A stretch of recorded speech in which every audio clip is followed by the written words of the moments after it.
I'm going to gavel us in, colleagues. Trustee Silver. I'm going to call this meeting of the board to order at 5 p.m. May we have roll call, please? Sure. Trustee Chin Lao? Here. Trustee Aragon?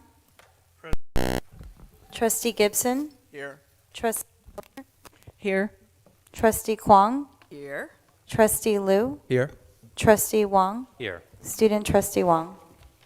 Thank you very much. Do we have any public comment on closed session agenda items? We do not. So the board is now going to recess to closed session. Item C1, Government Code 54957, and then C2, Government Code 54957, Public Employee Employment. C3, Government Code 54957.6, Conference with Labor Negotiators. We'll return soon.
call the regular meeting of the board back to order.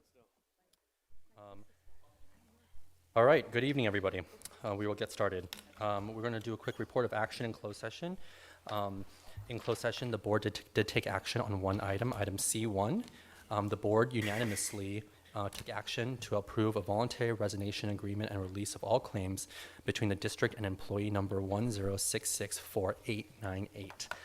That vote was unanimous. We'll now do roll call. Trustee Chen Lao, Here. Trustee Aragon, Present. Trustee Gibson, Here. Trustee Silver, Here. Trustee Kwong, Here. Trustee Liu, Here. Trustee Wang, Here. Student Trustee Wang. Here. We'll now do our land acknowledgement. Trustee Silver, would you like to do a land acknowledgement? Yeah, right here.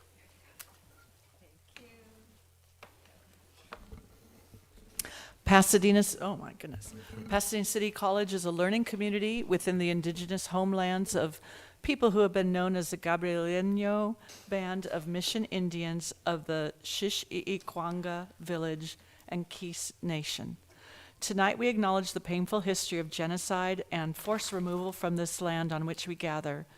We also honor the legacy of the African diaspora and recognize that the United States as we know it was built on the often fatal expense of forcefully enslaved Black people.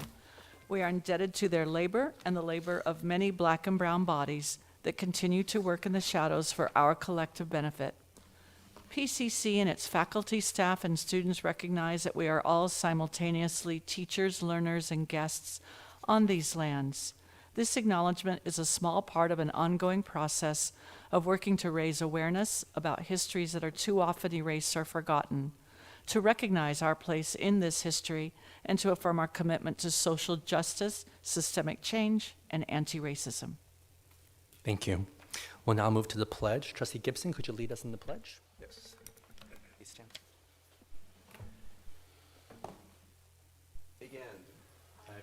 Allegiance to the flag of the United States of America and to the republic for which it stands, one nation, under God, indivisible, with liberty and justice for all.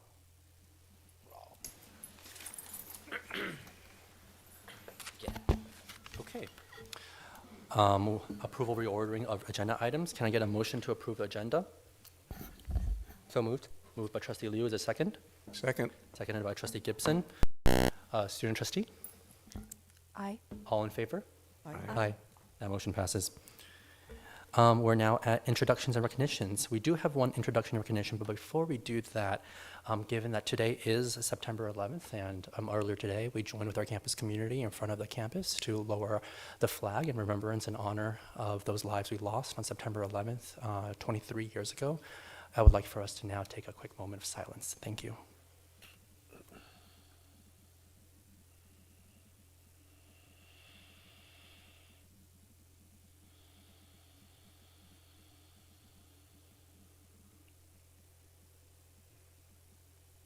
Thank you all very much. I would like now to celebrate for a second the 55th anniversary of our EOPNS program. I'm going to ask the director, Carlos Tito Altamirano, to the stage. I know he's also going to be accompanied with his awesome team. So welcome.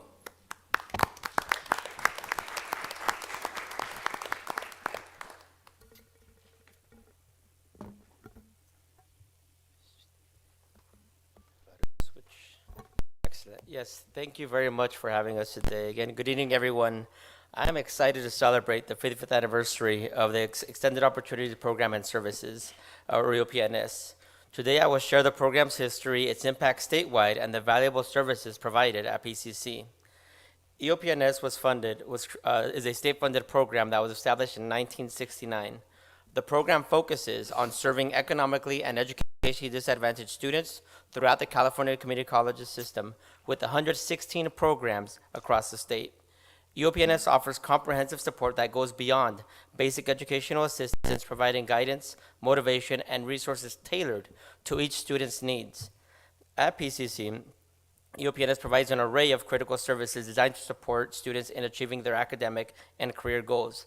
including priority registration, counseling services, book vouchers, transportation vouchers, workshops and tutoring, vendor cards, and graduation support in the form of paying for their caps and gowns.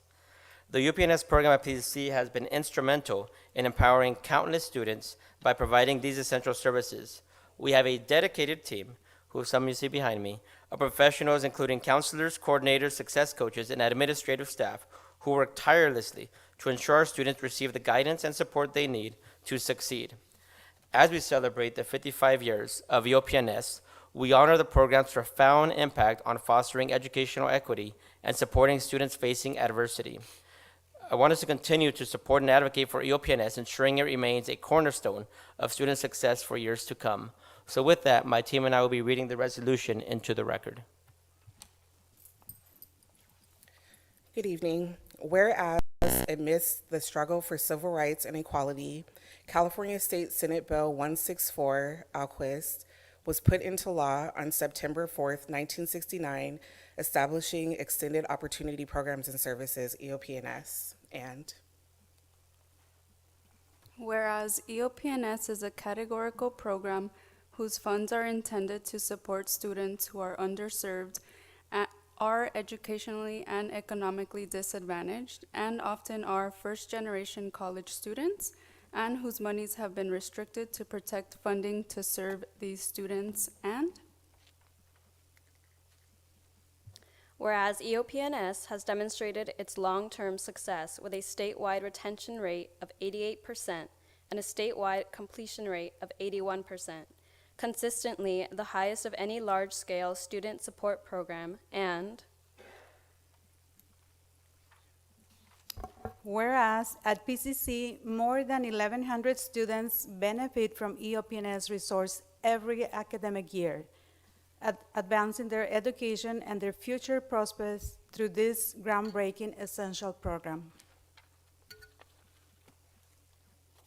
Now, therefore, be it resolved that the Board of Trustees of Pasadena Area Community College District hereby congratulates Extended Opportunity Programs and Services on 55 years of outstanding service to students and reaffirms its commitment to support EOPNS, and Be it further resolved that the Board of Trustees joins with EOPNS representatives across the state in celebrating September 2024 as EOPNS Month and calls for increased awareness of the work done by EOPNS to promote student success, passed and adopted this September 11th, 2024. Thank you very much. Thank you.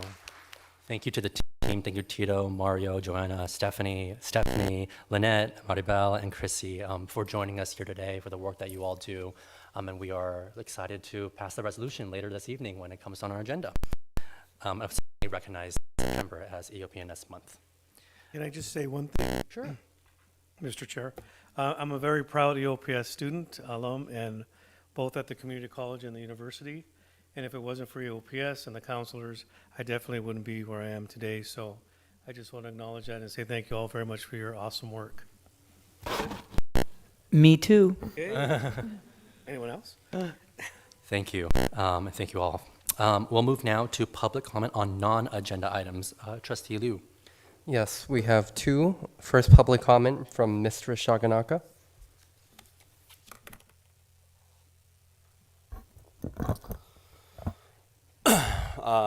President Evelis, when I lost my faith being a woman, when my professor called 911, and when several board members and the president calling me as a sir, mister for several years, only you were there to support me and talk to me. When students calling me as a 3-inch shrimp in the shower room, when people threatening me to punch me because I'm speaking my native language, only you were there to support me and talk to me. When Gina Lopez made several comments about my mental health, you never know how difficult to me to remain peaceful. When Academic Senate told me my shirt, my apparel is not allowed, it's unconstitutional, and then they continue to violate the non-agenda public comment according to Brown Act, you really don't know that how much do I want to become violent. When other students smash my microphone, or maybe when the president told me that I'm a hatred, I'm an evil, you never know how hard I have to control myself. I have to continue to remain peaceful, not because I want to, but because you told me to, but because you taught me to. When mental health refused to provide me mental health services because they said, I have already used the 3 mental health counseling, there's no more left for me, you took the lead, talking to me, supporting me, and sometimes we talk all the way until 7 p.m., then you never even watch the clock. You never know how much you changed me. I always talk about you with my mom to the point even my mom is getting jealous. And she said, it seems like you listen to your President Eva list much more than you listening to your own mom. It seems like you really need some mental health counseling to teach you how to start listening to your mom. I'm really sad that you resigned, but I know you are dealing with a hardship, a health problem. So I can only wish you all the best. 当你背上行囊，卸下那份荣耀，我只能让眼泪留在心底，面带着微笑，用力的挥手，祝你一路顺风。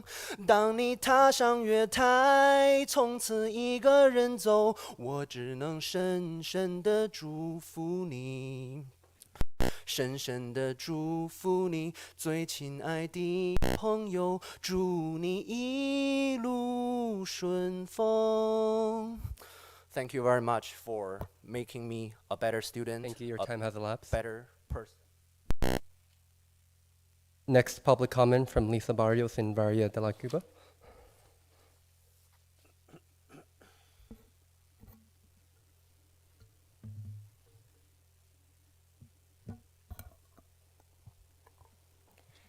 Good evening, PCC trustees and staff. My name is Lisa Barrios Izaguirre, joined by Vania de la Cuba. We are proud PCC alumni. Today we join you as co-chairs of the 2024 Pasadena Latino Heritage Parade and Festival. It is a pleasure to be here this evening to invite you and the entire PCC community to the 26th Annual Latino Heritage Parade and Festival that will be held on Saturday, October 5th at 10 a.m. The route will start at Madison Elementary along Los Robles and conclude at City Hall. This year's theme, Somos Pasadena, Seguimos Floreciendo, We Are Pasadena, We Continue to Flourish, aims to highlight the growing Latino community's contributions to the city and country. The public can visit our website, PasadenaLatinoHeritageParade.org, for more information. We hope to see you there. Good evening, President Wang and Dr. Jose Gomez. It's really nice to see you. How are you doing, Jaime? So my name is Vania de la Cuba. I am the deputy to Mayor Victor Gordo. And on his behalf, I wanted to bring greetings and much appreciation for the support of the PCC community with our Pasadena Latino Heritage Parade and Festival. Really couldn't do it without you. Your support has been so meaningful, your participation. Tito, Ale, the students, the trustees, Jillian, Alex, everybody, Dr. Gomez, yourself as well. So we are very appreciative and thankful for that partnership, and we look forward to continuing to do great things with you all. So thank you again, and we do look forward to seeing you on October 5th. Thank you. Thank you. And that concludes public comment on non-agenda items. Thank you very much. We will now move to approving of the minutes of the Board of Trustees regular meeting number 9. Can I get a motion to approve? So moved. Moved by Trustee Liu, second. Second. Seconded by Trustee Gibson. We now move to a vote. Student trustee, Aye. all in favor? Aye. Aye. That motion passes unanimously. Trustees, we now have 2 sets of minutes from our subcommittees, and as we have been previously advised by staff, even though obviously not all of us sit on these subcommittees, council has mentioned that we are able to approve them, and the reason why we have to do this is because there's not enough of the people that were on that subcommittee to approve the minutes during the subcommittee. And so all we need is someone who was on the subcommittee to affirm that these minutes that we see before us today, that is also right in front of you, are accurate. And in terms of the Legislative Advocacy Subcommittee, since I chaired that subcommittee at the time, I can affirm that that set of minutes is in fact accurate and reflects the actions taken during that meeting. And the second set we have here is the Accreditation and Board Policy Review Committee. Do any of the trustees who were in that meeting can attest to the minutes accuracy? That's either Trustee Chanel, Silver, or Gibson. No, I wasn't on it. Oh, this was a while ago. This was December 2023. It was just Trustee Gibson and I there, right? Oh, okay. So then if it was called to order, then if it was present, me, Trustee Silver, and Trustee Gibson, then that would have been a quorum. That not quorum, but then we would have had enough. So it should have just been trust. No, what happened is the next meeting did not have people from the previous. Oh, okay. That's why this is backdated a little while ago. All we need to know is whether or not the stuff on this is accurate. And I apologize for talking about something from December 2023, but I think it is. I will take that as the one trustee on that committee Sure. For that attestment. So on that, can we have perhaps a motion to approve items D9 and 10 together? I'm sorry. Can I just have a better understanding of this, because it does have me, Trustee Silver, and Trustee Gibson ready for the roll call. So this was a set of minutes from that subcommittee meeting from December 2023, which was obviously, we had different board members and we had a different subcommittee membership. And that board after that committee, after that was not able to approve these minutes because the membership is now different. So it's for this, it's the current committee wanting to approve the minutes from the previous The committee. current committee can't do that technically because they don't have, it's not the same Yes, people. I get it. So as Okay, a board, thank we're you. just receiving and then approving them so we can actually file these as. Because all minutes. three of us were there. Yes, yes. I got it. Thank you. Okay. No, of course. Can I have perhaps a motion to take these 2 minutes together? So moved. Moved by Trustee Chanel. Is there a second? Second. Any discussion? Okay, we'll move to a vote. Trustee Wong? Aye. All those in favor? Aye. That moves unanimously. Thank you very much. Our next item, do we have any board committee reporting out? I do. Yes, Trustee. The Policy and Accreditation Committee met last week, and we discussed 5 board policies that are going to be up for approval. BP 2100, BP 2310, 2710, 7330, and AP 2110. These policies were deliberated with the trustees in that committee, and we recommend that this full board approve them as we recommended. Thank you, Trustee Kwong. Any other committee? Trustee Silver. Yes, the Budget and Audit Committee met, and we received and discussed the budget for the coming year, and we will be having a presentation later this meeting by Vice President Jones. Trustee Liu. And likewise, the facility subcommittee met yesterday, and I won't talk about it too much because we'll be getting the same presentation for J1, but I thought it was a well-done presentation yesterday, and looking forward to hearing it again today. Thank you. Trustee. The Legislative Advocacy Subcommittee met. We heard a report on legislation that's going on in Sacramento, and the governor, those bills that are enrolled will be, the governor has up till September 30th to sign or reject them. The committee moved for the support of the full board for 2 resolutions, one supporting AB 2586, that is in terms of employment for secondary school students, and Proposition 2, which will be on the ballot in November, which is the Public Education Facilities Bond. So the the subcommittee recommends the endorsement of both those resolutions to the full board. That's it. Thank you. Excellent, thank you. Wow, that was and more committee reporting out than we've had in a little bit. We'll now move to our combined consent calendar for items F1 through H16. Is there a motion to approve the consent calendar? Motion to approve consent calendar F1 to H16. Thank you, Trustee Kwong. Do we have a second? Second. I will take Trustee Aragon. Any discussion? We'll move to a vote. Student Trustee? Aye. All those in favor? Aye. Aye. That passes unanimously. Our next item is our personnel calendar, I2 through 4. Do we have a student trustee does not vote on this item. Do we have a motion to approve? So moved. Moved by Trustee Liu. Do we have a second? I'll second. Seconded by Trustee Aragon. Any discussion? No. We'll move to a vote. All in favor? Aye. Aye. That passes unanimously. Mr. Chair, can I make Yes. a quick comment? Yeah, sure. Yeah, just wanted to mention one thing. You know, as an alumnus of the college, it's wonderful seeing fellow alums come back to the college. And I was excited that one of the people that were hired was actually a fellow classmate of mine who was on the Associated Students Board back in 2020 or 2014 to 2015. And, you know, that's inspiring to me to see my classmates continue to come back to PCC. And for the 100th year anniversary, we'd love to get more PCC graduates back involved in the college. Thank you. And then, Mr. Chair, is this the time, Mr. Robbins, correct? This is the time that we're approving.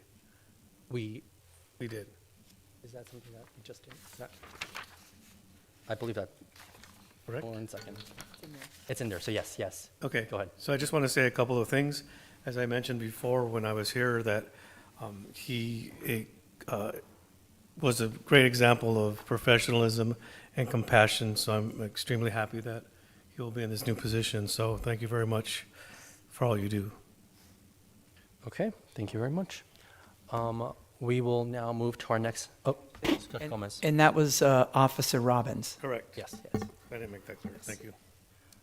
We are going to now to J1, which is information with possible action, a study session on community workforce agreements. But I understand we do have a number of comments from the audience today, and because the board has our board bylaws have limited time, we want to make sure we can accommodate all of the comments that we have today. So we're going to have 2 minutes per comment.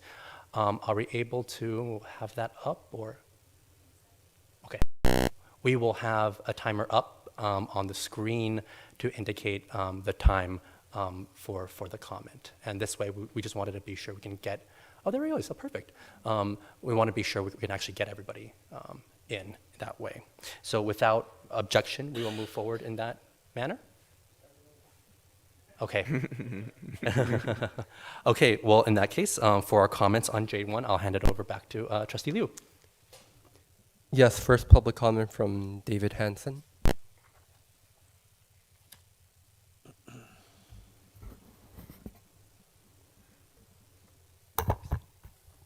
I'll be brief. Thank you very much to the trustees and staff for giving us this opportunity to speak to you and engage with you and hopefully partner with you on your upcoming construction projects. My name is David Hansen. I'm the business representative for UA Local 398, Plumbers and Steam Fitters. For 114 years, we've been training men and women in the plumbing and pipe fitting trades. Everything from HVAC to petroleum to buildings such as this that we've been working on. For us, education's of the highest priority.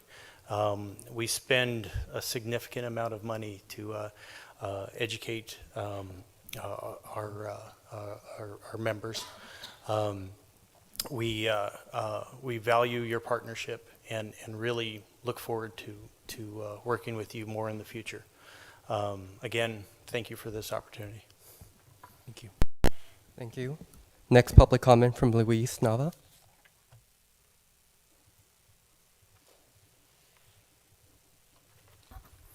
Hello, good evening. My name is Luis Nava. I'm a first-year apprentice with Local 398. I am born and raised in this city. I also attended this campus. On behalf of Local 398, we strongly support a community workforce agreement with Pasadena City College. This agreement will bring veterans, apprentices, and folks who may need a second shot in life and who are starting their careers in the building trades to work on this campus. It will create good local jobs for members like me. As an apprentice, I earn union wages. My family has full health care and earn a pension by working on local projects while also attending classes. This agreement will enable me to get the working hours I need to complete my apprenticeship and to become a journeyman. That's a lifelong career that I'm very proud and honored, and I'm glad I've chosen this path. This agreement will improve the life of local residents like myself and contribute to the local economy.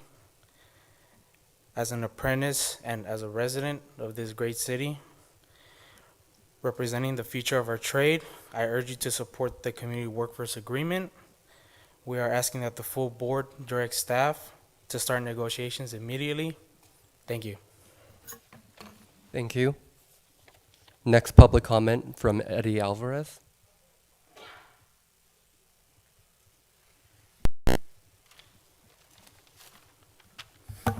Good evening, Mr. President, Mr. Superintendent, board members, staff, especially the staff. Thank you very much for all your hard work for putting this together tonight. My name is Eddie Escoto Alvarez.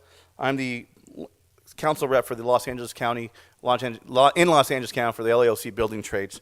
I represent the 160,000 construction workers of our group, but I think we represent all the construction workers in all Los Angeles and Orange County. We make sure that they have good wages, safe working conditions, good benefits, and a pathway to the middle class, and also a proud EOPS student. Tonight, you will hear the great things that Community Workforce Agreement has brought to many other communities, such as this one. You're going to hear from your constituents, as you already did tonight. You're going to hear from folks of how the union construction force has changed their job, changed their life in a positive manner. It's changed mine. I've been in the union movement my whole entire life, and if it wasn't for union construction, I'm not really sure what I'd be doing with my life, to be quite honest with you. As we go down tonight, there are three things that you're probably going to hear. What we do. First of all, we provide a full pension to our folks. Health care, a full 100% health care. And it will also provide for our folks a pathway to the middle class. Because a career in construction is not just a gig that you get, right? This is a career, a pathway that you spend 25, 30 years in. It's hard work, but you spend it and you do a good job, and we pay our folks well for it.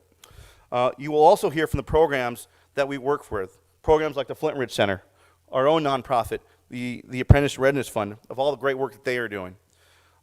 While it is my job to represent all our brothers and sisters, I feel that it is my main job that we start working on projects here in Pasadena, that the people who are building the projects look like the neighborhood. I think that really that is my main job, is to make sure we bring in these agreements so the people who are building the project look like the neighborhood, and that's what we hope to do with our Community Workforce Agreement with you. So thank you very much. Thank you.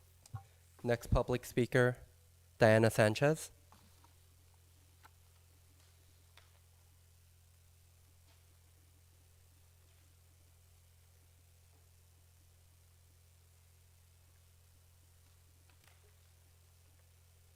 Hello. My name is Diana Sanchez.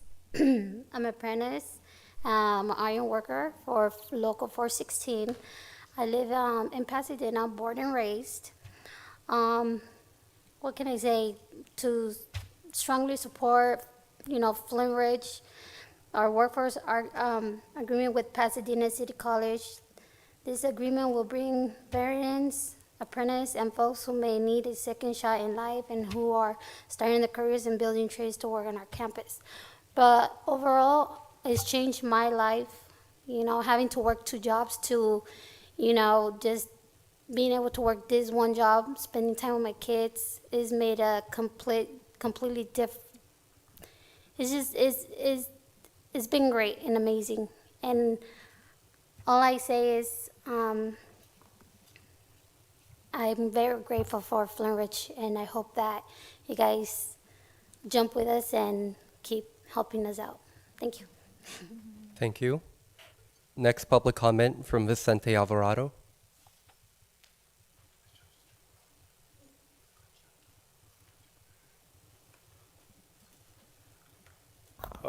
Hello, my name is Vicente Alvarado, and I'm currently I currently did a 10-week pre-apprenticeship program with the Flintridge Center. But before that, I'm a person that's in and out of incarceration for the last so many years, 20 years, and when I got out of incarceration, I walked into a treatment center called Impact, and while I was in Impact, I got the opportunity to go into Flintridge, and during my 10-week pre-apprenticeship, doing the 10-week classes at Flintridge, I had the opportunity to realize that I have value in my life today. Going to Flintridge, I realized that I could work, that I have value, so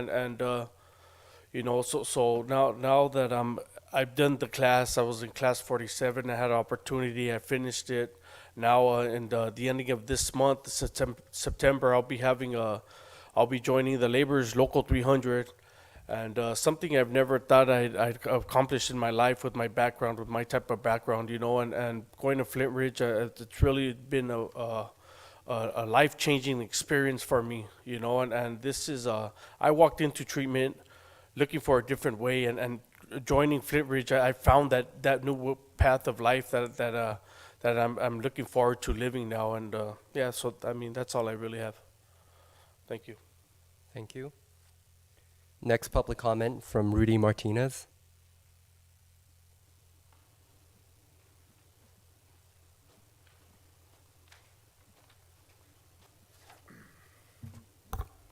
Good evening. My name is Rudy Martinez. I live in Pasadena. I just recently graduated from Flintridge Center, also from the 10-week pre-apprentice program. I myself also am Impact Drug and Alcohol Treatment Center. They're the ones who introduced me to the Flintridge Center. Before I went to Flintridge, I had no direction in my life. I didn't know what to do. I was formerly incarcerated. And after doing that, while doing that 10-week pre-apprentice program, I started seeing I had more options in my life. I started getting to know the construction field, and started to have more value for my life, like Vicente said. And right now I'm currently trying to get my GED. I'm on my last test, and being at the Flintridge, a lot of doors have been opening for me lately, and I appreciate the opportunity that I've been given. Thank you. Thank you. Next public comment from Charbel Ikori.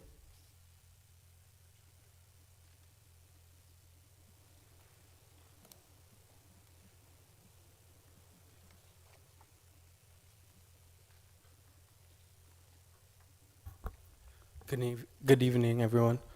My name is Charbel Curry. I'm a first-year apprentice. I just graduated from the Flintridge Center. I'm with Local 78 Plumbers Union. I live in Pasadena. On behalf of the Flintridge Center and Local 78, we strongly support a community workforce agreement with Pasadena City College. This agreement will bring veterans, apprentices, and folks who may need a second shot in life and who are starting their careers in the building trades to work on this campus. It will create good local jobs for members like me. As an apprentice, I earn union wages, my family has full health care, and earn pensions by working on local projects while I also attend classes. This agreement will enable me to get the working hours I need to complete my apprenticeship and become a journey member. That's a lifelong career, and I am very proud that I have chosen this path. This agreement will improve the life of local residents like myself and contribute to the local economy. As an apprentice and as a Pasadena resident, representing the future of our trade, I urge you to support the community workforce agreement. We're asking that the full board direct staff to start negotiations immediately. Thank you. Thank you. Next public comment from Peter Matic.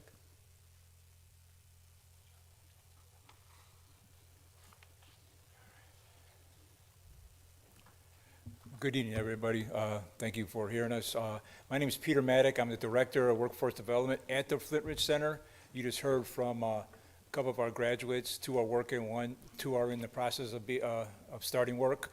Flint Ridge Center has been part of the community for 30 years. We were a foundation, and then we became a nonprofit about 17 years ago. And we wanted to do something that wasn't being done, so we created a pre-apprenticeship program, and we started working with the building trades. We partner with the building trades. We use their curriculum, the multi-craft core curriculum, or the MC3.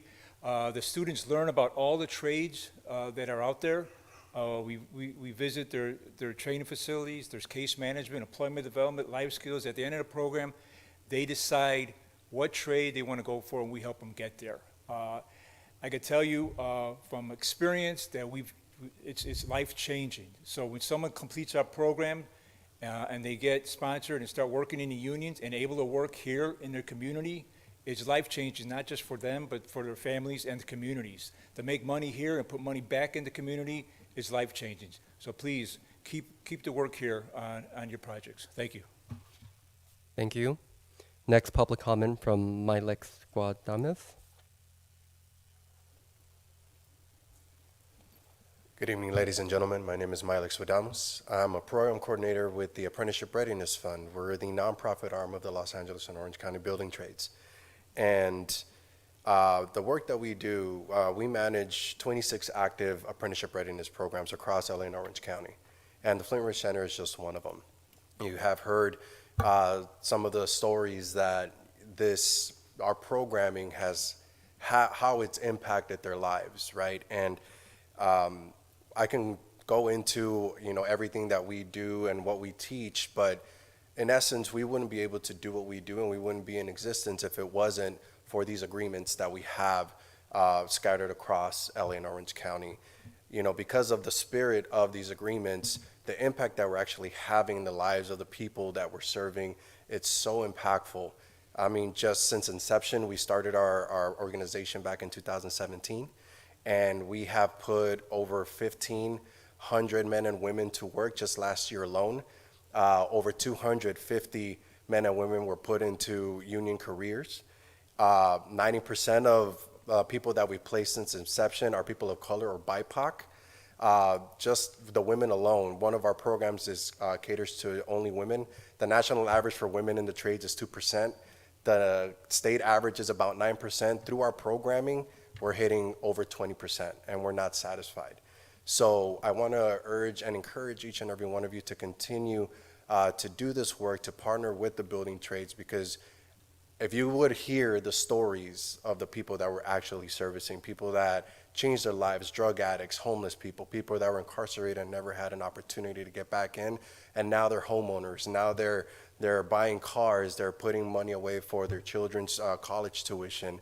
I mean, the list can go on. I can stay here all night and tell you just how impactful the work that we're doing. So I hope that we have a lot of work ahead of us and that we're able to partner up with you guys. Thank you. Thank you. Thank you. Next public comment from Joaquin Stallworth.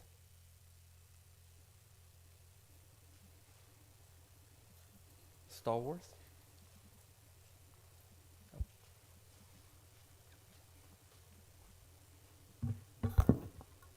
Good evening. Pasadena Board of Trustees. Thank you. My name is Joaquin Stallworth. I'm a Local 105 business representative.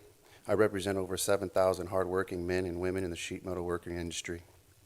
On behalf of our union members, I have came to urge you to vote to direct staff to negotiate a community workforce agreement. A community workforce agreement isn't just about jobs. It's about livelihoods of those that live in the community. The construction opportunities would bring stability to working class families that live right here in the San Gabriel Valley. And this motion also isn't just about construction. It is about inclusivity and opportunity. Union apprenticeship programs like the one I went through that changed my life. We are actively recruiting and training individuals from diverse backgrounds such as women, people of color, and veterans, providing them with the skills and opportunities they will need to secure a job in the construction industry. Once again, I urge you to support the community workforce agreement here at the district. A community college is for the community. A community workforce agreement is for the community. Thank you for your time and consideration. Thank you, Joaquin. Next public comment from Herschel Bradford.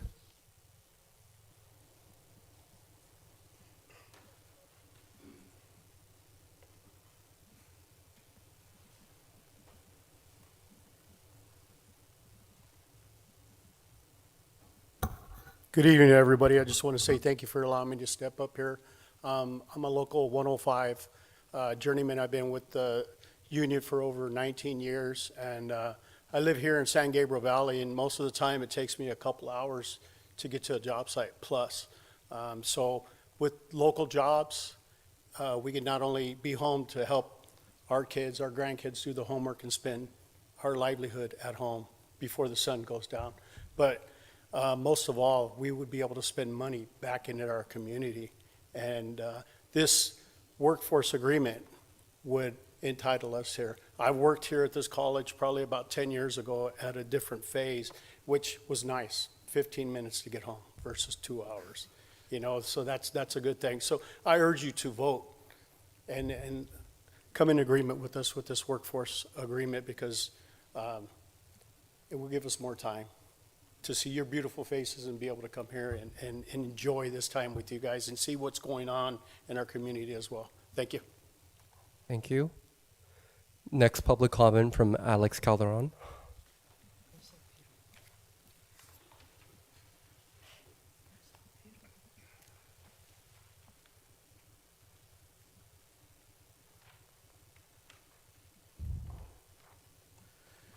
Good evening, Pasadena City College trustees and staff. My name is Alex Calderon. I'm a sheet metal worker for Local 105. I'm an organizer, and I've actually been in the trade for 19 years. I want to urge you guys to please consider passing this community workforce agreement. It'll help many people. I can be one of the people, firsthand testimonial. I was in jail for a long time in my life, and I credit two things for saving my life: my wife and my union, in that order. All right? I could tell you firsthand that this job gave me dignity. This job gave me pride. This job gave me something to come home to and hold my head up about. It gave me a living wage. It helped me. It helped me and my family. I didn't deviate. Once it gave me something to be proud of, I had something to focus on. It can change many lives. You guys have the power in your hands to change many lives. I urge you to please pass this community workforce agreement and help save more lives. Thank you. Thank you, Alex and Alex's wife, and that concludes our public comment. Okay, thank you. We'll now move to our study session portion. I'm going to invite our colleagues from the SOMOS group to give us a presentation. And thank you for all the comments that we received today.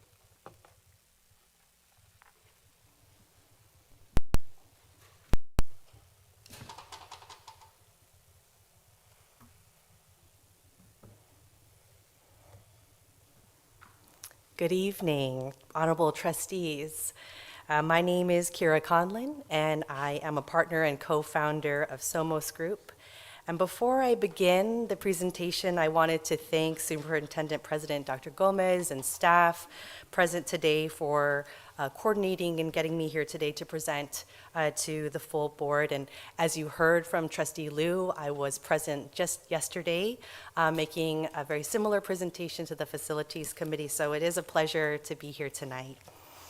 By the end of this presentation, we hope that you'll have a better understanding of community workforce agreements and have an opportunity to ask questions, of course. Our goal is to work collaboratively along with you, Board of Trustees, during this process and ensure that PCC and the community's voices are heard along the way. So with that, I will get started with our presentation. This is a quick snapshot of what I'll be covering today, but first a little bit about SOMOS Group. So as I mentioned, I'm a partner and co-founder of SOMOS Group. We are a multidisciplinary team. We provide comprehensive legal and non-legal advisory services with a focus on building resilient communities.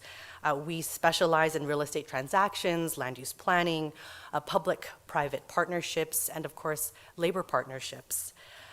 Our team weaves together disciplines of city building, delivering innovative solutions that provide economic development, social equity, and sustainability. And we've, as a collective team, Somos Group, have negotiated dozens of labor agreements across the state, and we are glad to serve as your thought partner as we embark on this initiative together. Very quickly, this is a snapshot of the team. And I'm honored to introduce you to one of our Somos Group owners and principals who's present here, Raonique Saini, sitting here in the front row. She is one of our principals who leads our labor and advocacy practice, and so I wanted to take an opportunity to at least gesture to her and get to know her. But this is the team. And just a quick snapshot of practice areas. As I mentioned, we cover many different disciplines, working both lawyers and non-lawyers alike to put together subject matter experts delivering solutions to our clients. So I'm going to get into sort of the first bucket of the presentation, and really this is about first framing and providing some context to our discussion today. So we'll be looking at community workforce agreements, and sometimes referred to as PLAs, but today CWAs, as I will be referencing. These agreements are highly specialized contracts between labor unions and project owners for construction projects. They are negotiated agreements, and just so that we're clear, they are not laws, they are not regulations or guidelines. They are truly bespoke agreements that are negotiated between the parties.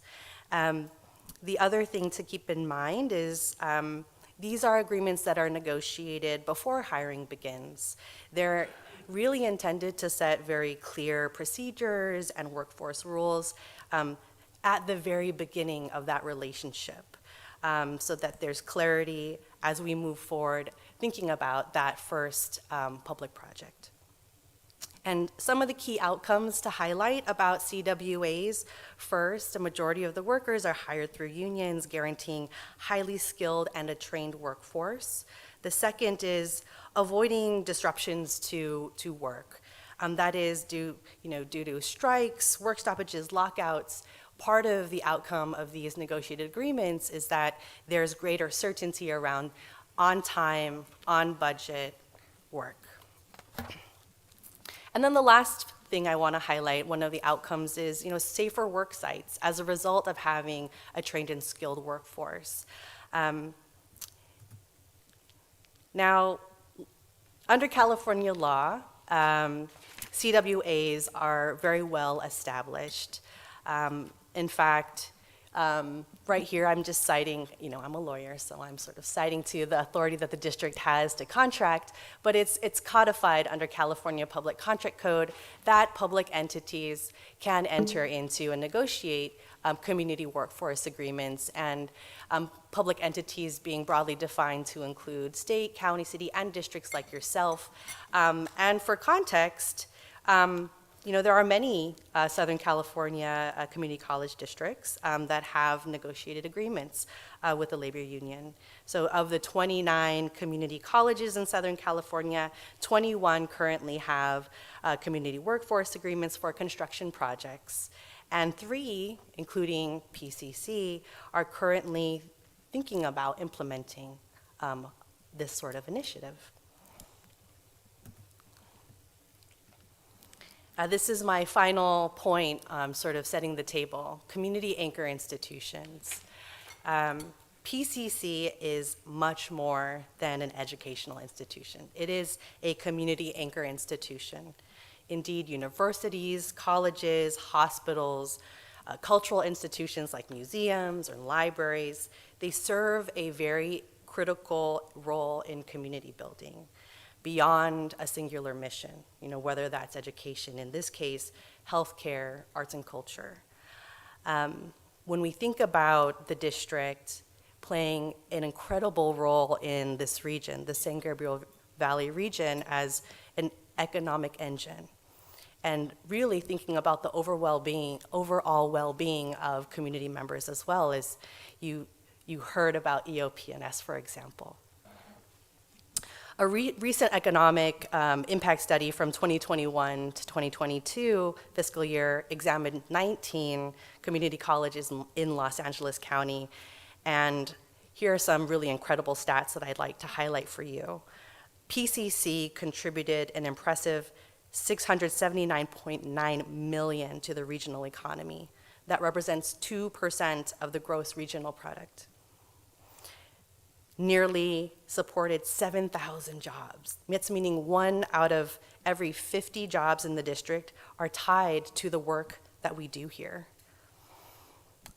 This is really an incredible achievement, and when we start to think about the influence that the district could have in implementing a community workforce agreement, I want to highlight some of these points. Upward mobility of PCC students through apprenticeship programs, as you've heard. Promotion of hiring within the district, thinking about local hire, small businesses, women-owned businesses, BIPOC businesses that are here in the region. Facilitating postgraduate job creation, thinking about pipeline to a very competitive workforce. So now that we've sort of set the table for our conversation, this next part of the discussion is really a primer and overview of community workforce agreements, and here this slide highlights some of those typical elements.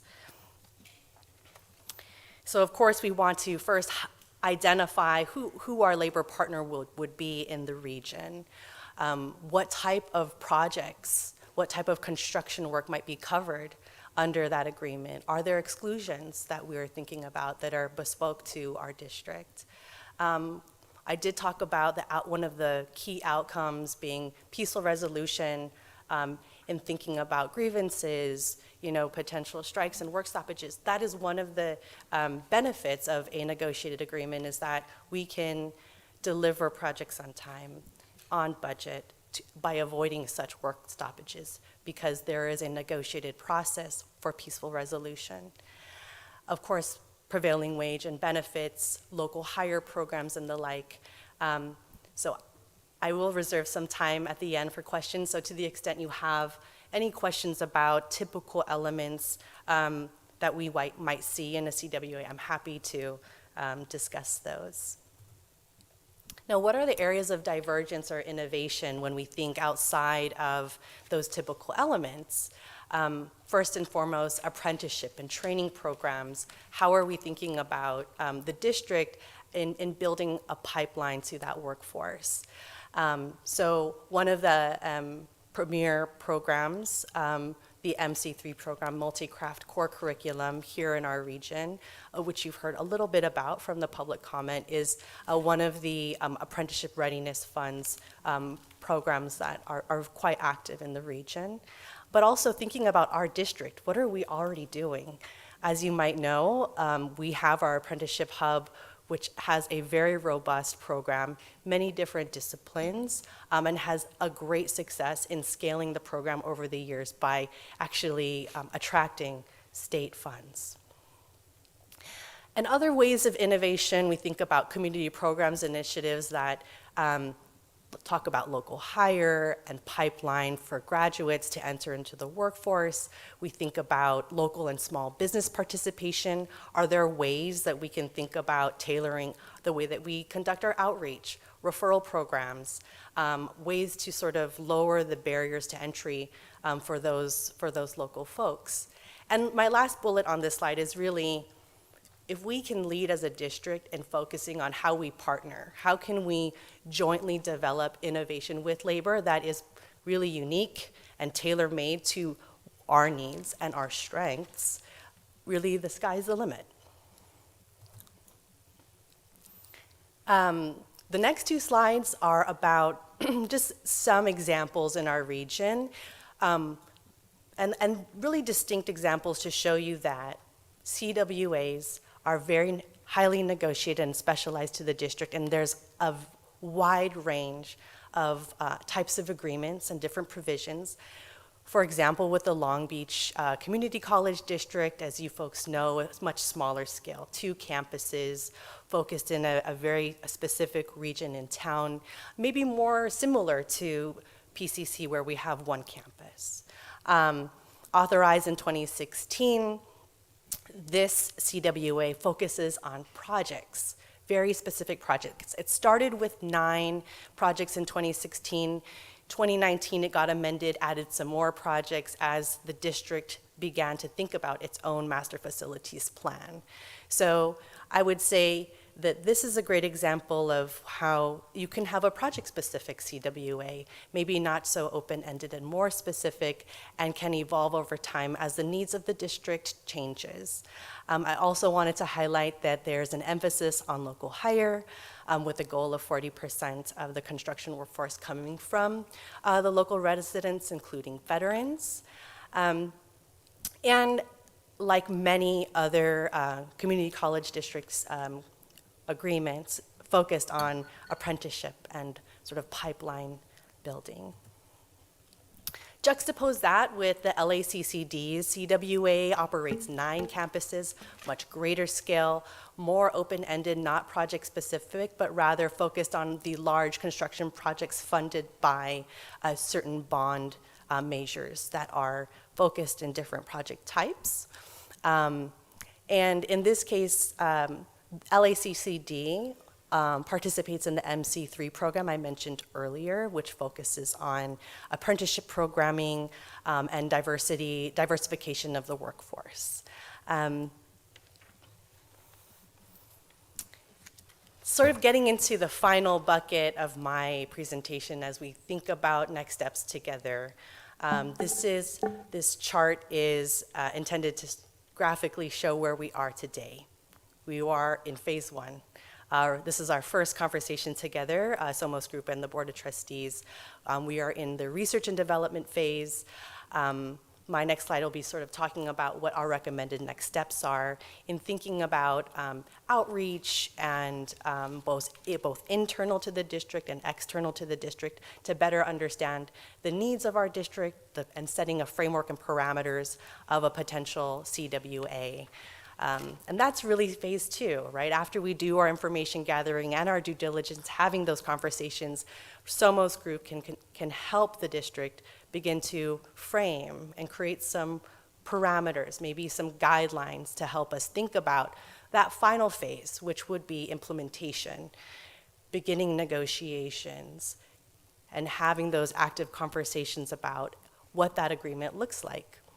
And all along the way, I just wanted to highlight that, regular updates to the Board of Trustees, to the Facilities Committee, certainly can be done, whether it's through a presentation from Somos Group, through memorandum. So open communication to you, the Board of Trustees, along the way, and all coordinated through, of course, our Superintendent President, Dr. Gomez, and his staff, so that there's a lot of information and sort of us being able to synthesize and deliver some key decision points for you as the Board of Trustees.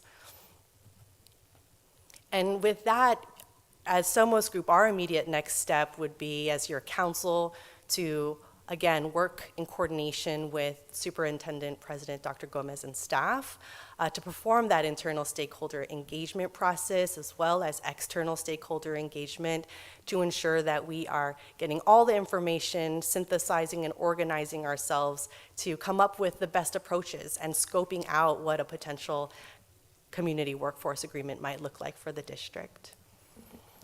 And with that, we can move into any questions or comments from the Board of Trustees. I'm happy to take them now. Thank you so much for the presentation. Do we have any immediate questions from the board? Trustee Kwong? Under your last slide for next steps, for the internal stakeholder engagement process, were you envisioning some type of survey or meetings, and that would include the Board of Trustees, correct? Absolutely, yes. I think it would certainly be meetings facilitated through staff, understanding who we've identified internally, but the Board of Trustees is top of our list. And whatever the outcome is in terms of the scope of the the workforce agreement, because I noticed, I saw on some of your slides how Long Beach City College emphasized certain criteria, such Yes. as encouraging local and small business participation and like community programs.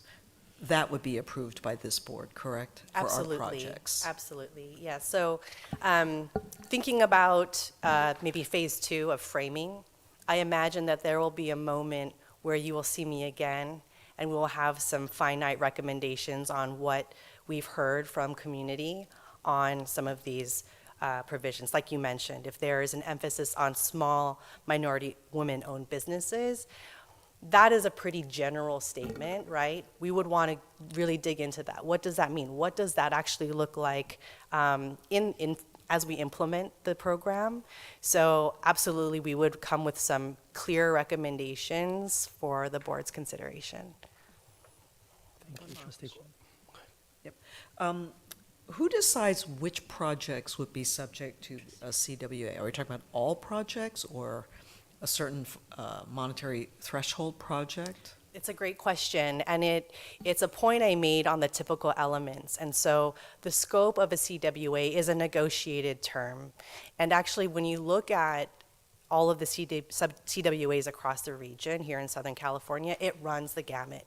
You might have a CWA that has actually a dollar value threshold, right? Like a project of a certain scale, dollar amount, that might trigger and be within the scope. Whereas, like I mentioned with Long Beach, they had a short list. It grew from 9 to 23 projects, and that was a negotiated term. So it really does, it's sort of case by case. And when we think about this district, for example, staff alerted me to the aggressive facilities master plan, right, that the board had approved. And so thinking about what does that mean? What is sort of the timeline of a facilities master plan implementation? What are our priorities? Those are certainly facts that I'm very excited to get into to understand, what would be appropriate for this CWA. Okay. Do you have something, Trustee Silver? I have the most basic question possible. Who do you represent? Are you PCC's representative or Labor's representative? We are the district's representative. Thank you. Thank you. Well, I appreciate the presentation, and I think I want to also recognize that Trustee Chen Lao began this conversation here at our board a number of years ago now, a year and a half. You're aging me. No. But I appreciate you beginning the conversation for the board, and I think I also appreciate all the comments that we've heard today on this topic. So I think we want to move the process forward, and I think in order to move this important process forward, we need to be in conversation with the partners that we're going to work with. So I would like to make a motion to direct our superintendent president, of course with the support of staff and council, to immediately begin negotiations with the LAOC building trades for a community workforce agreement. Second. I have a second from Trustee Liu. Any discussion, any comments? Yes, I have Sure. a couple of questions. First off, thank you for your presentation. And I want to make sure that I acknowledge the speakers that came before us today. I know during that time, we're not supposed to say much, but I appreciate your presentation, your discussion with us, and your eloquence in speaking your concerns. And I know it's not always the case when you're working in your area that you're out in the elements, but the elements lately, because of climate damage that we're doing, are brutal. So thank you for some of those of you that are out there for your hard work. So my question is, because I need to be educated on this, the concerns of the laborers, the individuals that we're speaking today, and what's happening with this agreement, where's the bridge so that I understand how some of those needs will be met or concerns? That's kind of what I need to be educated on. Yeah, Thank of you. course. I'm curious if you have anything, but I think that goes when we are having those conversations with these partners, right? And that's when we're able to have, well, really it'll be the superintendent leading those conversations, but negotiating those terms when we create that ultimate agreement that will come back to the board. Okay. So this is not one and done. It will come back to the board. Trustee Kwong? You indicated your motion was to initiate negotiations with the building trades. But I thought the next step was Well- to perform an internal stakeholder engagement Those, process those are internal first. conversations that will happen, but I think that, we want to make sure the process moves forward. And Right. so I would like to, make sure that we are in conversation with our building trades partners. Isn't this the first process, is to That's what it says on here. survey the campus community and then? It's And then collective. initiate? Or is it in These parallel? It's Do we col- do it's- it in parallel? It's a collective process with Yes. be able to have conversations with our labor partners in order to. How do you have that conversation if you don't know what the PCC community is looking? I'm just trying to figure out how the chronology here, Yeah. and that we're taking things No, in a absolutely. methodical way. No, I think this is what allows us to do that, because this will begin to open that channel of communication with the trades to help us better understand where the needs are. And then that allows our superintendent to continue this conversation with staff and certainly with council. And, the board will be apprised of how that conversation is going. If I may just clarify that with Trustee Kwan, it's possible that we can have parallel conversations, right? We can be working with the building trade partners and having an internal process at the same time. Because what we don't want to do is to do sometimes what we do is analysis paralysis of what's our approach to these really complex and complicated initiatives. Trustee Silver. Hi, Mr. Alvarez. My question is, I'm unclear. So I can, if we are discussing hiring Somos Group to be our representatives, that makes sense, but I'm nervous that I haven't gotten to say, for instance, I'm very interested in women, encouraging women to be a part of the projects at PCC, and I haven't been able to say that till just now. So when are we going to say what's important to us and be sure that's part of our agreement? No, of course. I mean, those are all things that Dr. Gomez will take inputs from the board. It's not the only time we're going to be talking about this at the board level. It's not like this is just one and done, but we need to be able to. Because it felt like we're just like, now we're negotiating. No, I mean, but it opens up that channel of communication with our labor partners is what I'm trying to get at here. Okay. Trustee Liu? So And then Dr. Gomez. my understanding of it, and I think you're mentioning it as well, Chair Wong, is that this is within that greater project that you have to begin negotiations, so then you can get kind of pen to paper and we can get internal stakeholder engagement and feedback about what we would want out of that, right? So it's very much part of it. But like you mentioned, this is the first of many steps, and that we will have more discussions, I imagine, or we'll be able to get trustee feedback about how we want to structure that eventual negotiation, and if something comes into fruition regarding that, right? Well, the negotiations is what will allow us to understand the needs of where the trades are as well. So it's very much that conversation. An that needs iterative to happen. process. It's what the conversation is. Yeah. Right. Trustee So- Kwong. Item number 3 is an information, it's a study session. It's with possible action, so it allows us to take action. It just says study session. No, look above information item with possible. Okay, with possible action. With the possible action of starting negotiations, I think that's premature. I think we need to do a campus engagement. I think it's part of that process to me. So that's I what think I'm we trying need to include that in Can- your can we action amend- oh. item. May we amend the motion to fold that into the motion, that we move forward with consultation I mean, with the the work community? needs to, that is conversation with the community is absolutely happening. That is what we are trying to do here. So to me, it is a part of what I was just saying there. It's not different from what I was saying. I think what would have been helpful, and certainly being on the facilities committee, we were able to see this yesterday, was that I think if there was some clarity around the immediate next steps, I think if we were to put next steps would be, perform an internal stakeholders engagement process and enter into negotiations would have been helpful. I think here it just has one immediate next step, which I think gives us a different feeling I see what you're saying.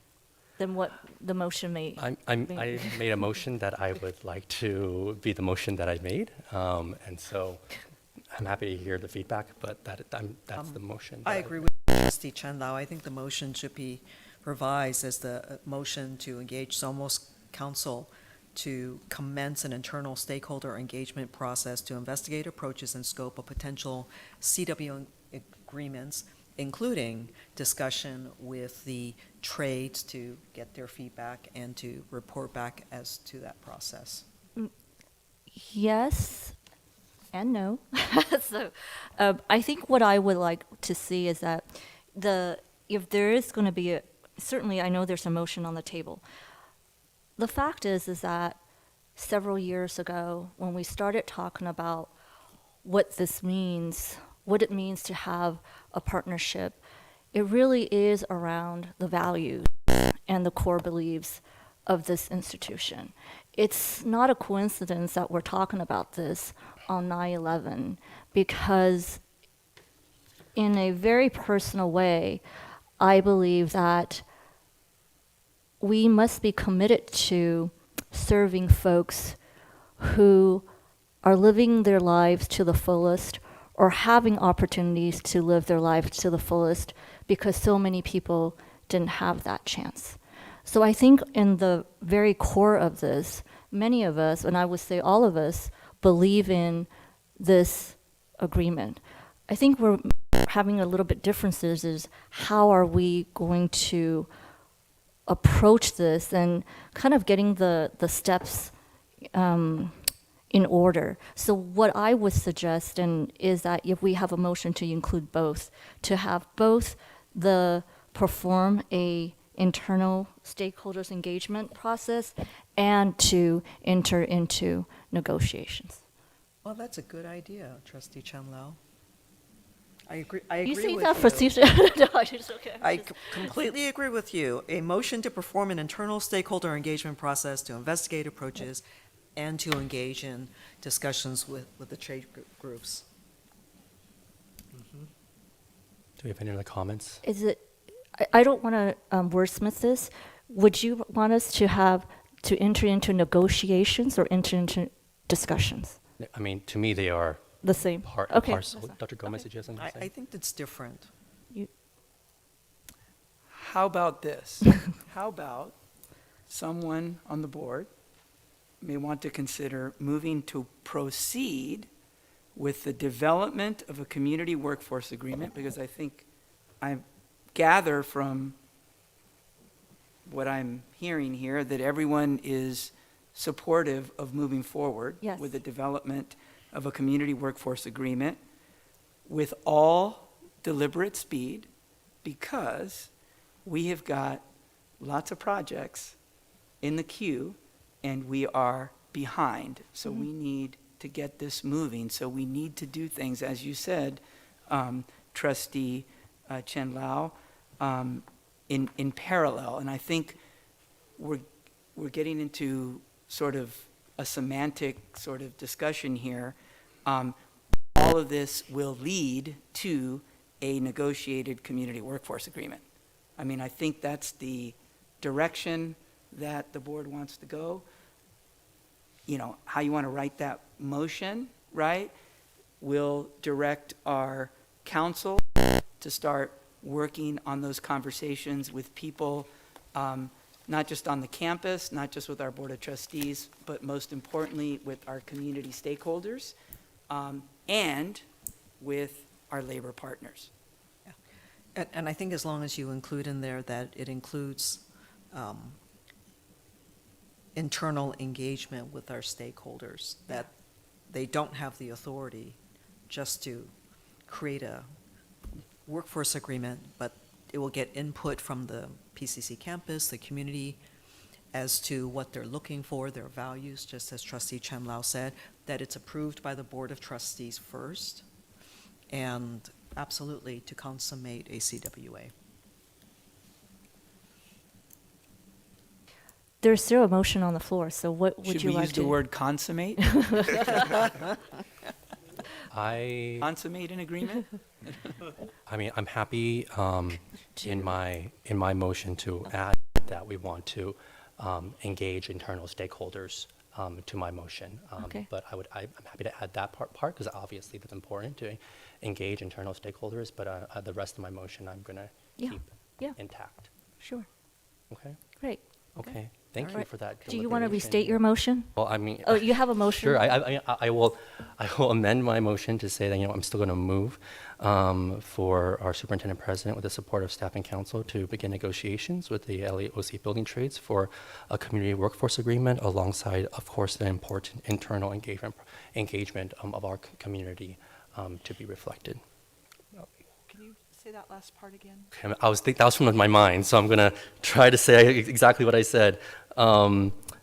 Motion to direct our superintendent president to immediately begin negotiations with the LAOC's building trades for a community workforce agreement, and also engaging in our internal engagement to capture our community's feedback. Second, again. Okay. Okay. Okay. You have a second. Oh, I have a motion and a second, so we'll move to a vote. With student trustee. Aye. All in favor? Aye. Thank you. That passes unanimously.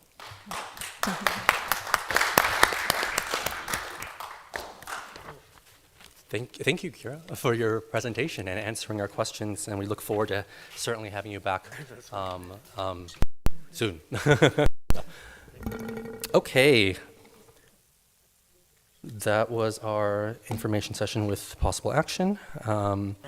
We will now move to our action items recommended for approval.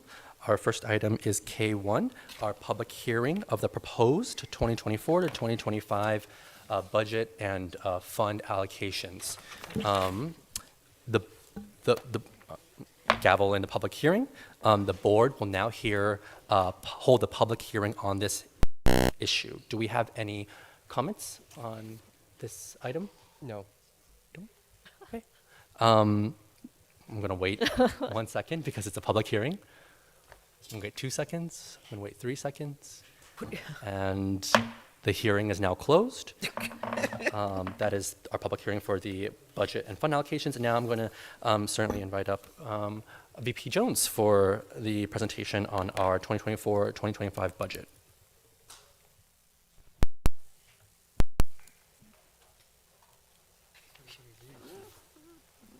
Good evening, trustees. Tonight I wanted to share with you all our proposed adopted budget for 2024-2025. We're also going to do a quick review of how we closed out fiscal year 23-24.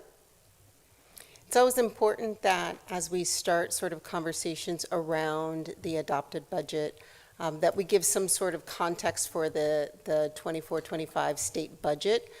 Which is honestly, it's currently framed in a multi-year budget deficit for the state of California, as you all are very aware with all of your legislative activity and advocacy. The positive that is happening for K through 14 is that our governor has really, really worked very diligently to make sure that there are very few, if any, major core reductions to community college programs or services for this fiscal year. The planning piece of that for these deficits, the $45 billion for 24-25, and then the additional $30 billion deficit for 25-26 is couched in sort of a fiscal maneuver to draw on some reserves in order to ensure fiscal stability for our segment.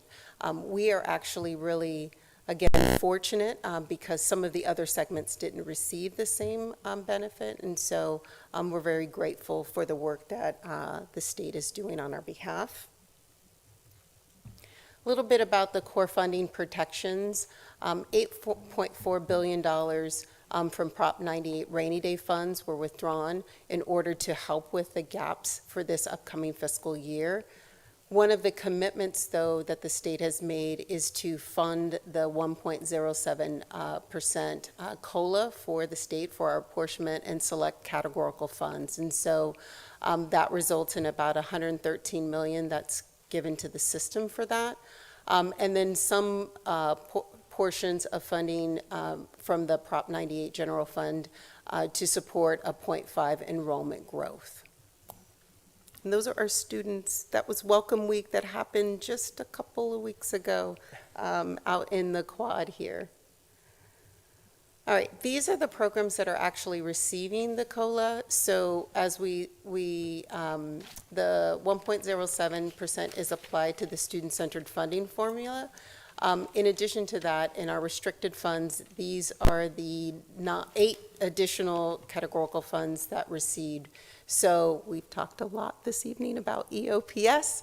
The program received the COLA, DSPS, apprenticeship, mandated cost block grant, CalWorks, and of course the biggest piece that received the additional funding is the student-centered funding formula.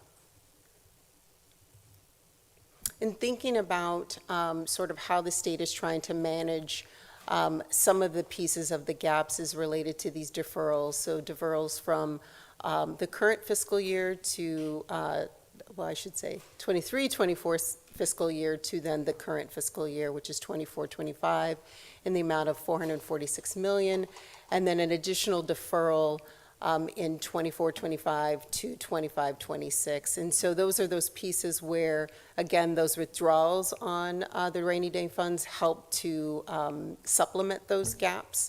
But that actually just helps to predict sort of our cash flow revenue. One of the pieces for 24-25 to 25-26 that's really being watched really closely, and I'll get more clarity around the November timeframe, is related to that later deferral, just to see if there are any impacts on our cash flow. So as the tax receipts are confirmed, both personal, corporate tax, in that November timeframe, we'll get some additional information about how that'll affect us in future fiscal years. It's always important to couch. You all have seen and are really, really familiar with our student-centered funding formula, which is aligned with Vision 2030. There are 3 areas in which that apportionment is calculated. And so our base allocation, which is this equity and access, which is for districts to support, it's around really the enrollment piece in our FTS. Our equity and support, which is the supplemental allocation, which is really additional funding targeted for, or I should say sort of credits that we're receiving for enrolling low-income students and connecting them to financial aid, and then equity and success, which are around that success allocation. So how well our community is doing with associate degrees for transfer, transfer to 4-year colleges, CTE, 9 or more units. So there's a lot of pieces that get calculated that we get credit for. The one positive piece, well, there's some additional positive piece, but one focus area is really that, and I'll move to the next slide, is that the student-centered funding formula really focuses on resources to support a student's full journey. And so while it's important that we are getting our enrollment numbers up, but that there are additional pieces in order to support those students along their journey. So it's connecting them to financial aid. So there's some pieces like our AB 540 students, our Pell recipients, that's how, so the more Pell recipients that we have, again, we get additional credits for that. And then support a long journey to success, and that's a success allocation for all of the wonderful work that our programs are doing to make sure that our students are able to achieve their degree goals, whether that be in certificate or transfer. And so additionally, if you see on that right-hand side, the funding formula really focuses beyond just enrollment, but really about scaffolding the student's journey along, and so giving credit to colleges who are doing really well, like Pasadena City College.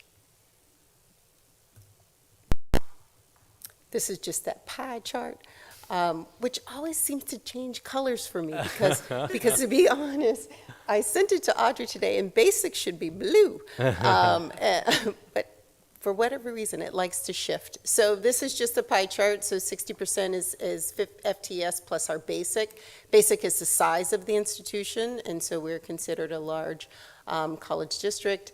Supplemental is, again, that financial aid component, and then success. And the sum of the base plus the supplemental and our success allocations equal the total computational revenue, or TCR. I'm often asked, how did we close our fiscal year? So you all are aware that we spend our summer months making sure that we are closing our books and making sure that the auditors are coming, and sort of this is the unaudited, actually our auditors are here next week, but making sure that we sort of account for all of the funding. And so the revenue that was projected, that $226 million, and then where our total expenses go. Always, most of our unrestricted, remember, this is our unrestricted general fund balance. We have restricted funds, but this is focused on that, and then where those total expenses went to. But I want to move to like the detail pages of that. And so largely, there are two large, really important pieces that our Board of Trustees, in their sort of vision in terms of safeguarding the district in the future, there were two large, really large contributions, and that was around paying off our workers' comp liability. That's that $3.6 million transfer, and then fully funding our OPEB benefit program. And so that's that $8.6 million transfer from the general fund to these funding sources. There are some additional transfers that were made as well. There's our normal Child Development Center transfers that we do on behalf of the district to support the efforts there in terms of the property taxes in the building, and then a $12 million contribution to capital outlay. The key point about that is the state, this year we no longer receive any scheduled maintenance funds for the district because of the situation with the budget. And so that's really intended to kind of help with some of those deferred maintenance projects that go work alongside our bond funds. Here's how we are proposing to start our fiscal year 24-25. And so state apportionment. So one point to note, if you didn't catch it on the last slide, so our total revenue projected last year was $226 million, a little and some change. Our total revenue projected this year is $216 million. And so what happens as the state is sort of working through sort of their fiscal understanding of as the tax receipts come in, and so there are some initial projections that we may be short in terms of revenue. And so they then introduce, so that all community colleges sort of bear the brunt of that, what's called the deficit factor, and so we plan into those pieces. Now, that can change, and it does shift. These are estimates that the states give us that we work to really rely on, but that's where this is the information that's coming out from the state today, and so as those things change, we will make sure that the board is informed of those pieces. And so it just requires us to be a little bit more creative about where we're associating or assigning and allocating our budget. If you think and look in terms of what our estimated expenses are, again, the majority being in salary and benefits in the general unrestricted fund, with operating expenses being the second largest bucket. BP Jones? Please. So obviously there's a deficit factor of some kind most years, and whatever the state says they're going to give us isn't necessarily the money that really ever comes through our doors. Do we have a sense of what like that difference is this year versus for us versus past? It's about $10 million. 10 million. So that number is about the okay. Thank you. So what does that mean for us? It just means that we're going to hold tight for a little bit and see how those tax receipts come in November. And so what we've done is just pause some of the transfers that we normally make contributions to our workers' compensation, our property and liability self-insurance fund. We normally make contributions to Fund 64, which is our OPEB self-insurance.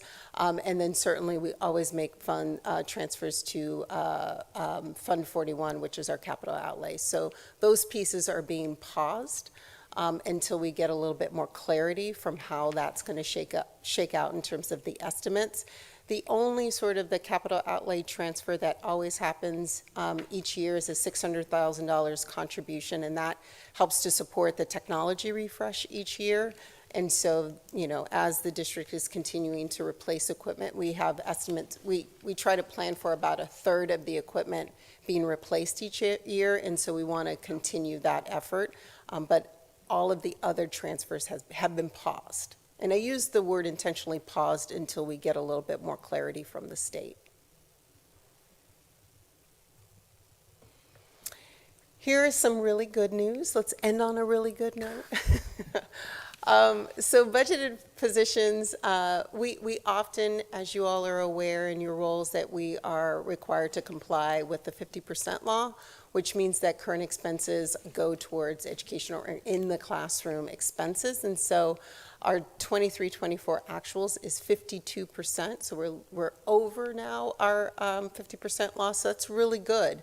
And it has grown between last year and this year.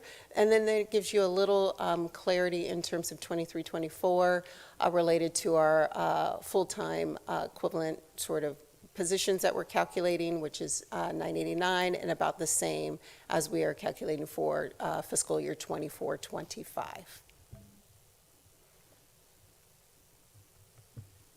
Sorry, one slide back, VP Jones. 24-25, would that mean that we are on the opposite side of the 50? We are on the good side. Good this side. is what we should be doing. Okay. Sorry, my numbers. It's okay. Yeah. We need to be over 50%. Yep. But we need to be over 50% on the academic side. Correct. Right? But we have 489.28 for academic and then 498.79. So don't Oh, it's equate different. just the positions to the percentage of expense. Spending. That's right, not positions. That's right. Correct. Thank you.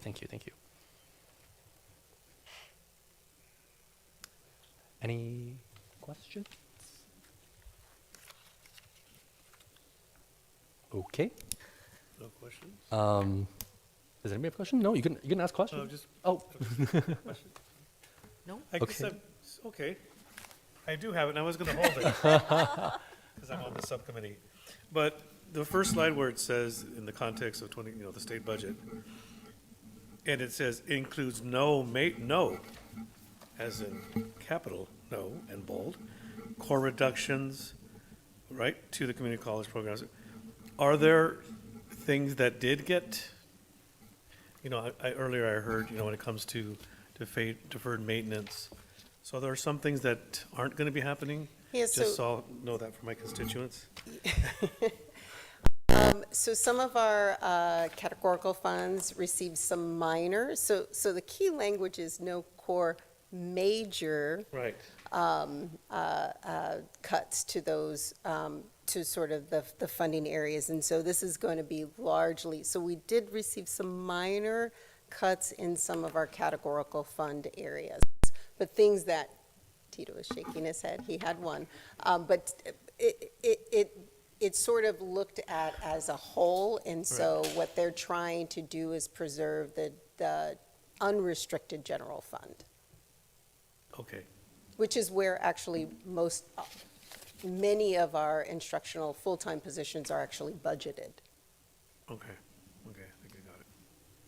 All right. Thank you very much. You're welcome. Thank you. Okay.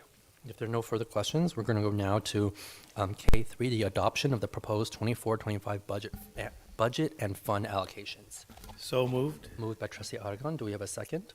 Second. Seconded by Trustee Silver. Any other further discussion? Okay. To a vote. Trustee Wong? Aye. Everybody else, all in favor? Aye. Aye. And that passes. Thank you very much. Okay.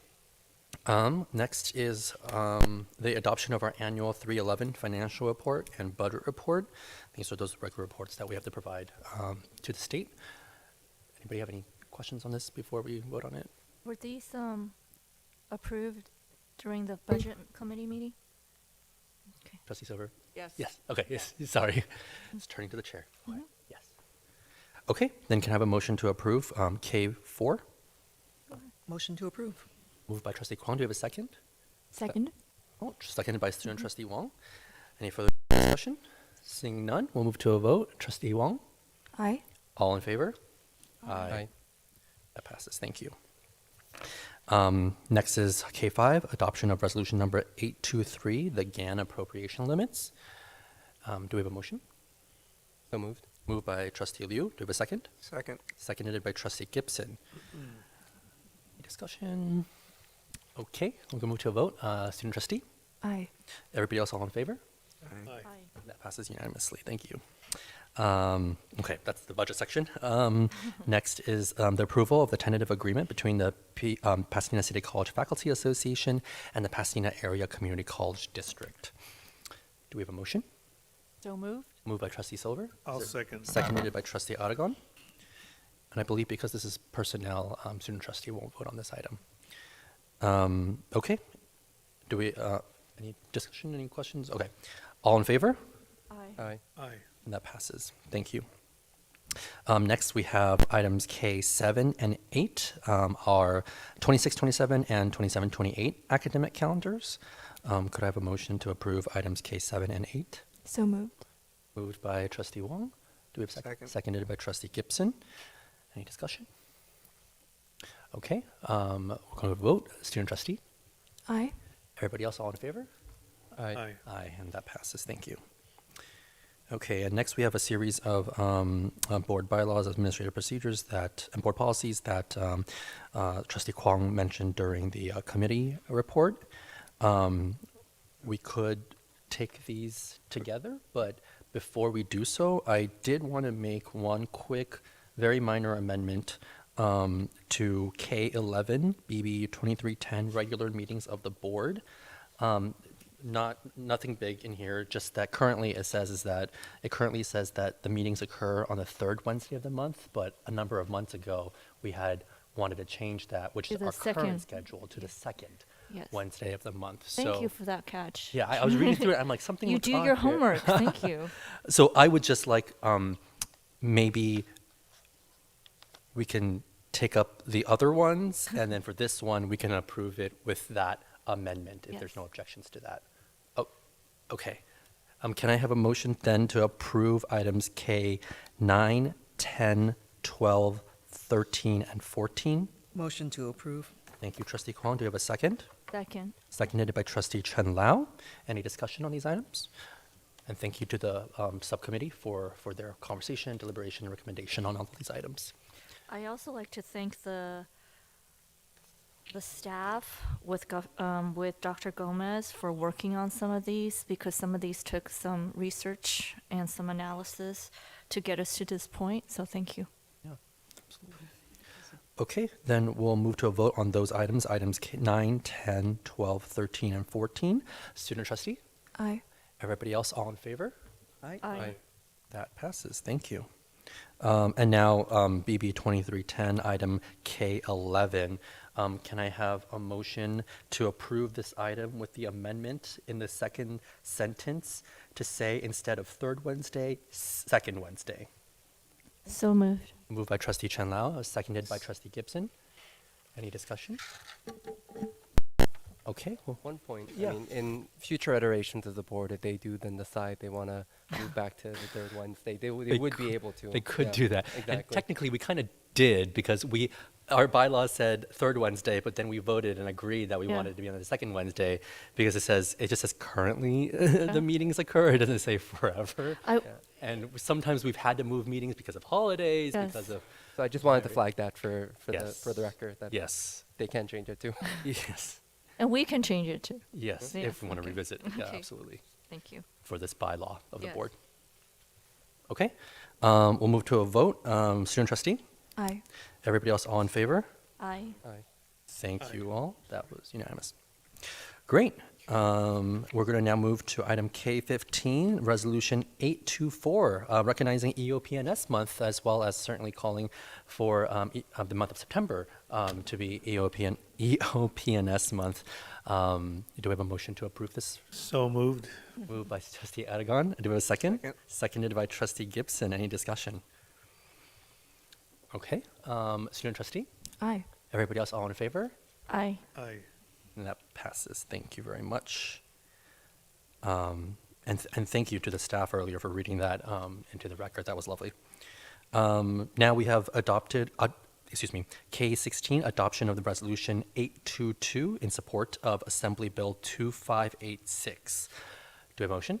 Move to adopt. Moved by Trustee Gibson. Do we have a second? Seconded by Student Trustee Wong. Do we have any discussion on this item?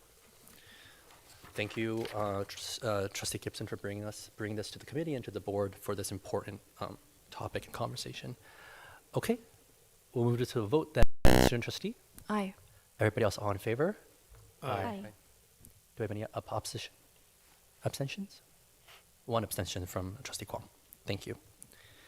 Okay, now it's item 17, adoption of resolution 825 to support Proposition 2 on the ballot, which hopefully we can get some of the funds for our district as well. Do we have a motion to approve? So moved. Moved by Trustee Silver. Do you have a second? Second. Seconded by Trustee Gibson. Any discussion? Okay, we'll move to a vote. Student trustee? Aye. Everybody else all in favor? Aye. And that passes unanimously. Thank you very much. Okay, those were our action items. Thank you all. We're now going to move to our information item, Superintendent President's Report. Good evening, everyone. I want to first start off by thanking our Board of Trustees for their leadership in ensuring that Pasadena City College continues to live up to our role as an anchor institution for our community. Those of you that heard me speak the Friday before the first day of classes, I think it used to be called Flex Day. I think it was called Development. What was it called? Now, what is it called now? Yeah, huh? Professional Development Day, yes.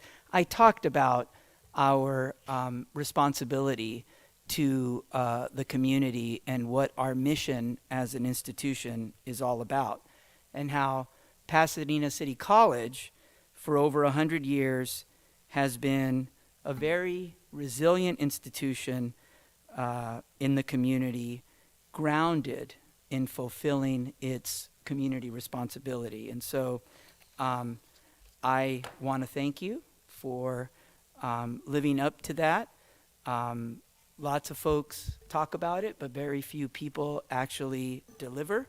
But there is no institution in the greater Pasadena region and in the San Gabriel Valley that does more to advance the public good than Pasadena City College.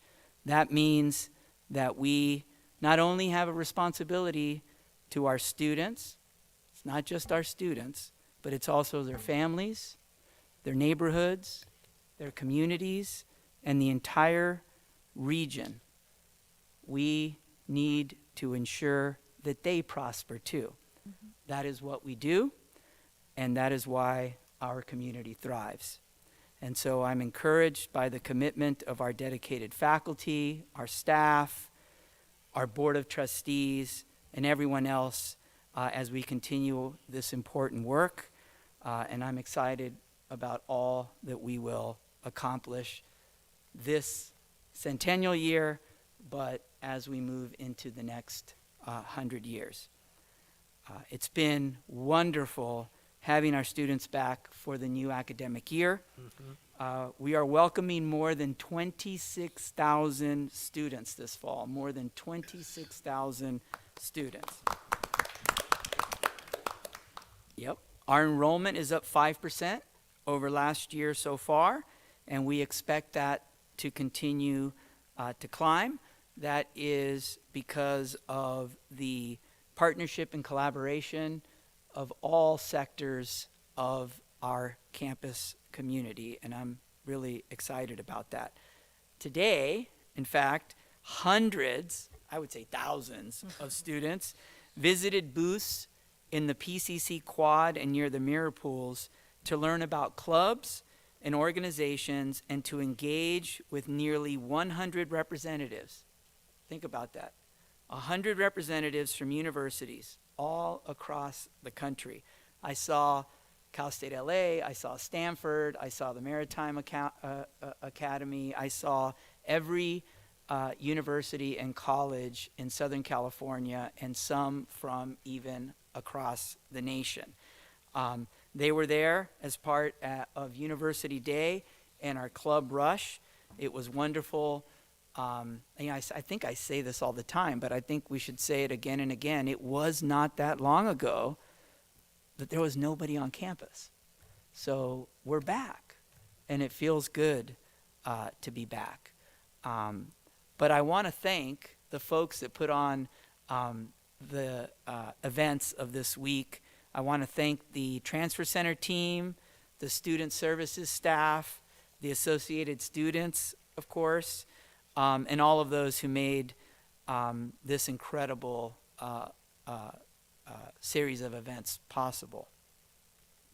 This afternoon, we also held a solemn 9/11 memorial ceremony to remember the tragedy that occurred on September 11th.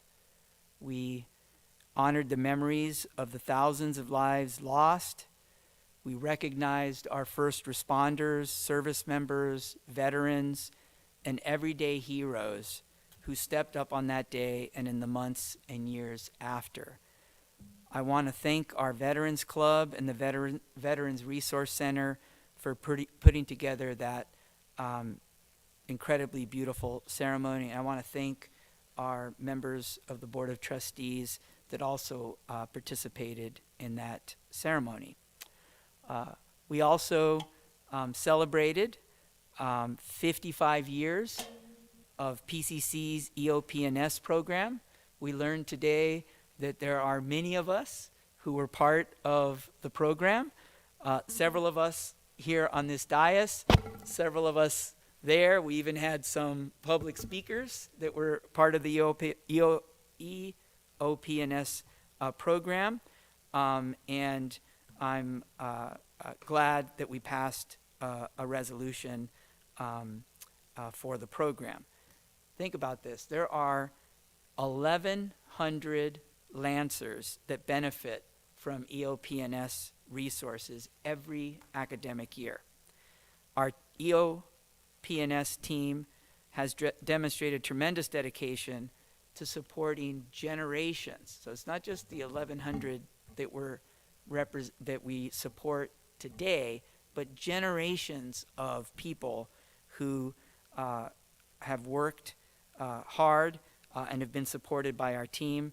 1969, when I spoke to our EOP&S celebration, I said that was when I was born. I was born in 1969, and I think it's wonderful that here I am, as superintendent president, and I would not be here if not for the fact that EOP&S was there for me.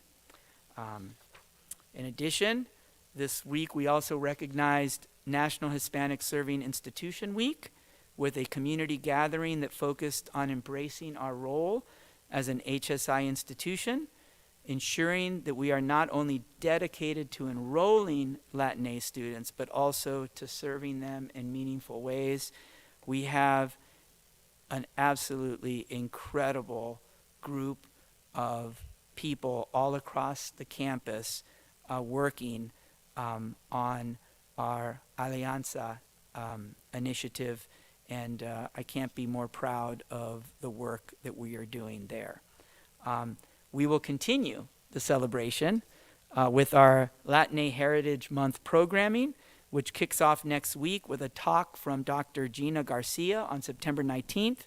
I encourage everyone to visit the PCC website to learn more about other upcoming events, but also join us at the Dr. Gina Garcia event. and I forget what time that is, but I think it's in the afternoon, 2 o'clock, yes. Yeah. Also, as you know, the 2024-2025 academic year marks our centennial celebration. I'm excited to invite all of you, also out there in online webland, to our 100th community birthday party on Saturday, September 28, from 11 a.m. to 3 p.m. here on our Colorado campus. We'll be celebrating with students, faculty, staff, alumni, community members, prospective students, and friends from all across the district. We will feature great food, special performances, kid-friendly activities, and of course, birthday cake. In that spirit, we have prepared some 100 birthday goodie bags for our wonderful trustees. Oh, thank you. I was wondering why they're all standing. My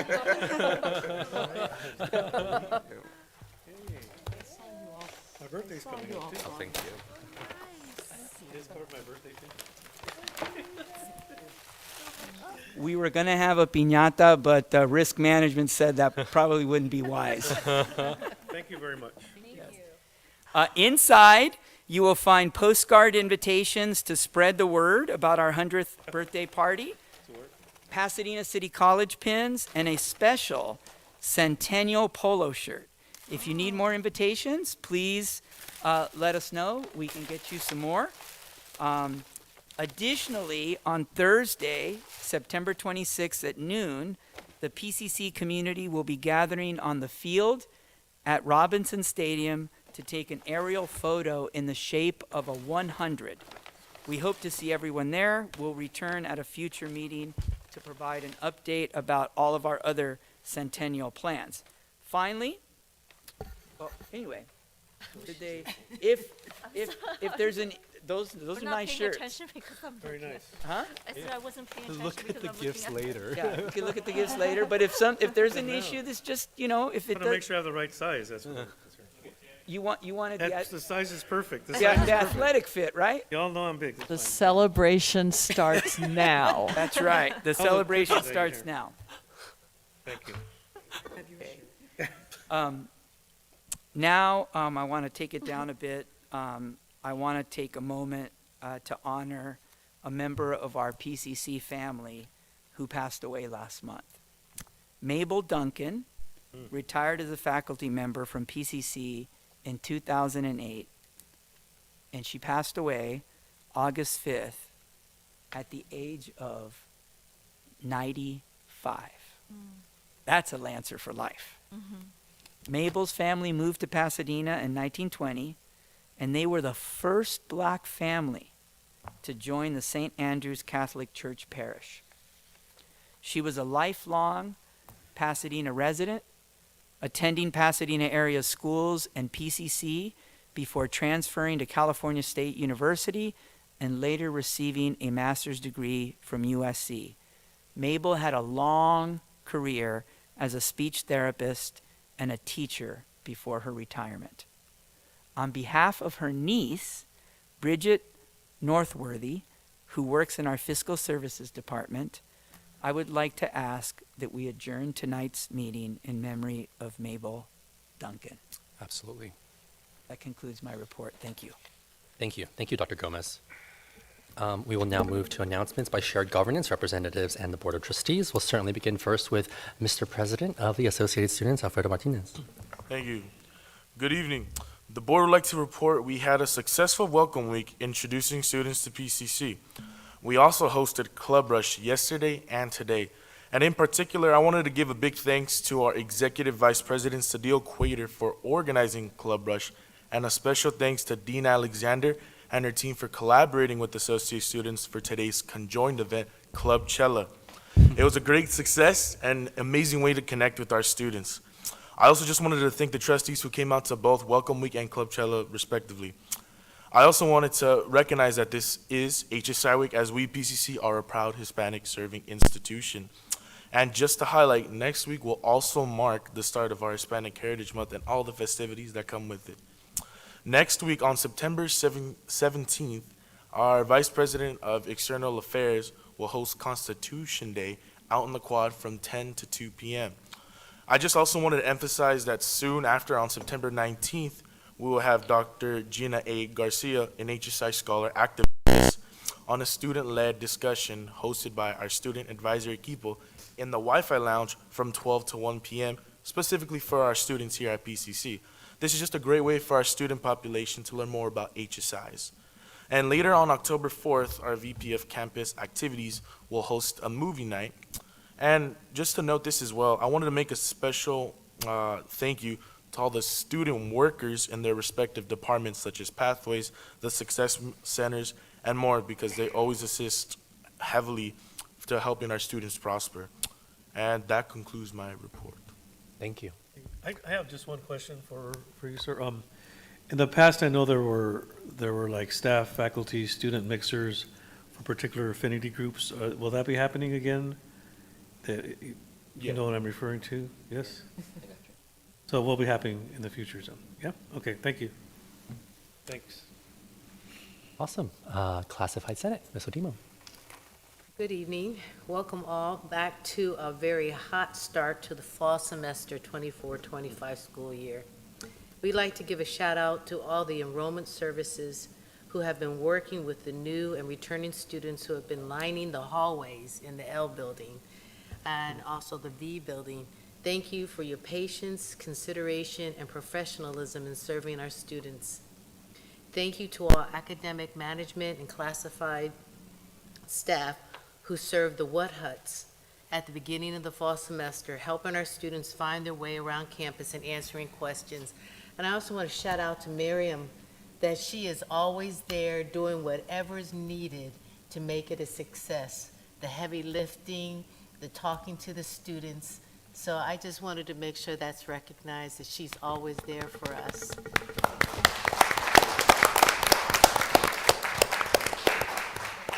And at the end of my shift, I was walking up, taking a student up to the building he was looking for, and we were having a conversation of what he was interested in and how he liked being here. And he said he never felt so welcomed and that he loved being here at PCC because the welcoming was just, he just felt a part of PCC already. So I just wanted to share that out with everyone because it was a very, wonderful time. I want to also recognize that it was wonderful to see campus organizations taking part in helping our students feel welcome as well. Thank you to the Association of Latino Employees for setting up the delicious treats and coffee and answering questions, not only from the students, but the staff as well. So I just wanted to say thank you to them.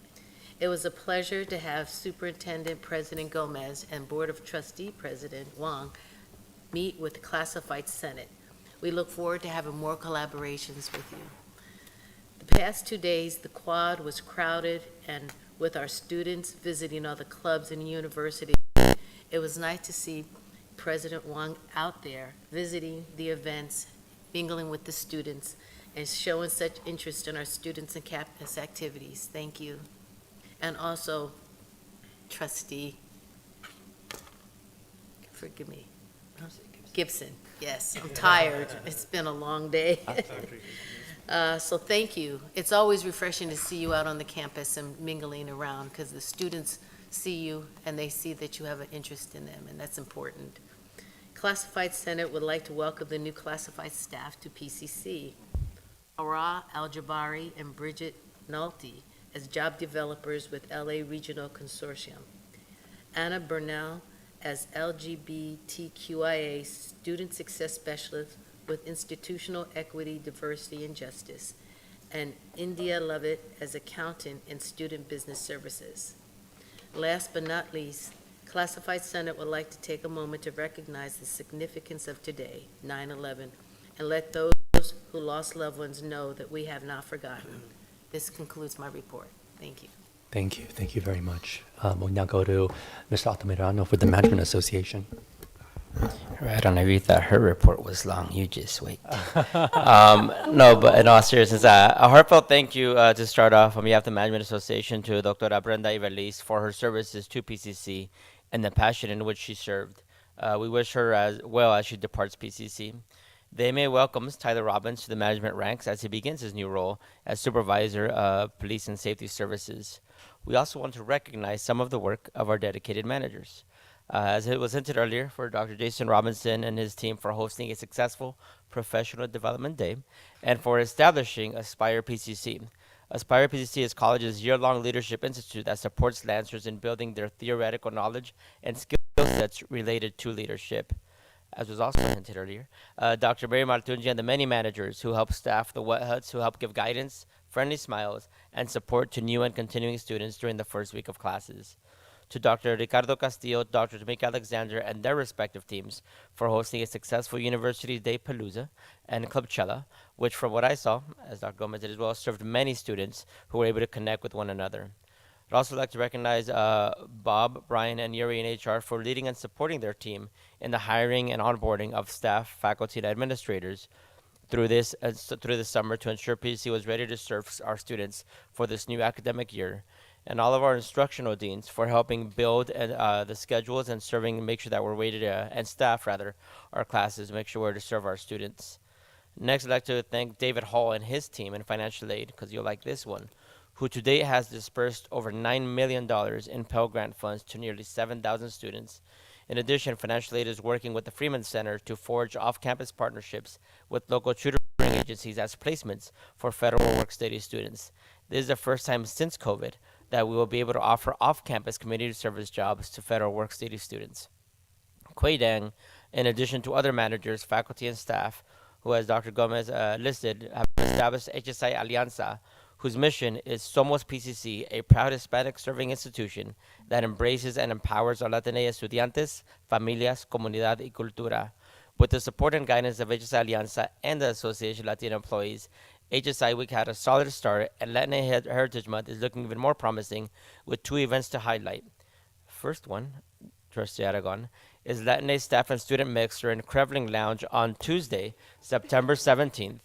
And as was already hinted earlier, Dr. Gina Garcia on Thursday, September 19th, who is a leading scholar in Hispanic serving institutions, she will be on our campus delivering a keynote focusing on servingness. And again, these events will kick off a month full of events focused on honoring the rich culture, history, and contributions of Latina Comunidad. And as we get ready to celebrate our 100th anniversary, the MA would like to recognize Alexandra Buckelhide, Candace Jones, David Steinman, Tunisia Bailey, Angie Alvarez, and many others for the work that they're currently doing and will continue to do in honoring our centennial. And lastly, I guess get a little personal on this one. As a veteran and as American, I'd be remiss if I didn't speak on 9/11. I'm sure all of us remember where we were on that fateful day. I certainly do. I was a student here at PCC, and I was on my way to campus. I remember I was listening to K-Earth 101. However, instead of oldies, news of a horrific terrorist attack was on the radio. As an enlisted Marine at the time, I knew that sooner or later I was going to be called to war. And while I was, a few years later, I wanted to recognize the staff and faculty at PCC who at the time helped guide students and in gatherings and discussions. 9/11 is remembered as the day that the world stopped turning, that our democracy was attacked. But may we never forget and remember those whose lives were needlessly lost. God bless the USA. Thank you. Thank you. Thank you very much. Now we'll move to Academic Senate, Academic Senate President Lindsay Ruiz. Thank you. Good evening. This past Monday, the Academic Senate held its first meeting of the semester and introduced its new board, myself, Lindsay Ruiz, as president, Vice President Dr. Amy Tahani Bedmeshki, Secretary Chris O'Leary, and Treasurer Dr. Carmen Stevens. We also had our retreat, in which we welcomed new and returning senators and worked on developing goals for the year ahead. Our goals include the continuance of our liberation through education work, in addition to 2 new goals surrounding AI and servingness. We are eager for a productive centennial year. Thank you. Excuse me. Thank you very much. We'll now go to our student trustee, Trustee Wong. Yes. So, in the past 2 weeks, I've had the pleasure of partaking in events, welcoming and meeting hundreds, if not at least 1,000, of students excited to be back on campus. As previously mentioned, today the Transfer Center and Associated Students hosted University Day and the second day of Club Rush or Club Cella in collaboration. And it's always a genuine joy to be a part of these festivities because it's amazing to see students of all communities so engaged in their interests and with that, of course, their communities and in their intellectual pursuits. Making the most of their resources on campus and building relationships with their instructors. As a peer, I understand that most of us are not only working towards our goals, but also discovering our paths. So it's very hopeful and inspiring to see all of that discovery and involvement in action. Overall, I am very excited about how the academic year is starting. I hope that everybody in their respective offices is doing well and staying cool. And as we are about to kick off Hispanic Heritage Month, I look forward to reminding ourselves and experiencing as a campus what it's like to serve our Hispanic community. Thank you very much, Trustee Wong. Trustee Silver. Well, if you're interested in sustainability, like I am, this is the best experience, so all listen. I was at an event where I met a representative from Athens Services who said that the term is haul trash for PCC. Is this correct? Okay. So I said, I've heard that all that recycling we do isn't really effective, that nothing it just all goes in the landfill. He said, not true. And would you like to come and see our Puente Hills recycling facility? Of course, yes, that's a huge yes.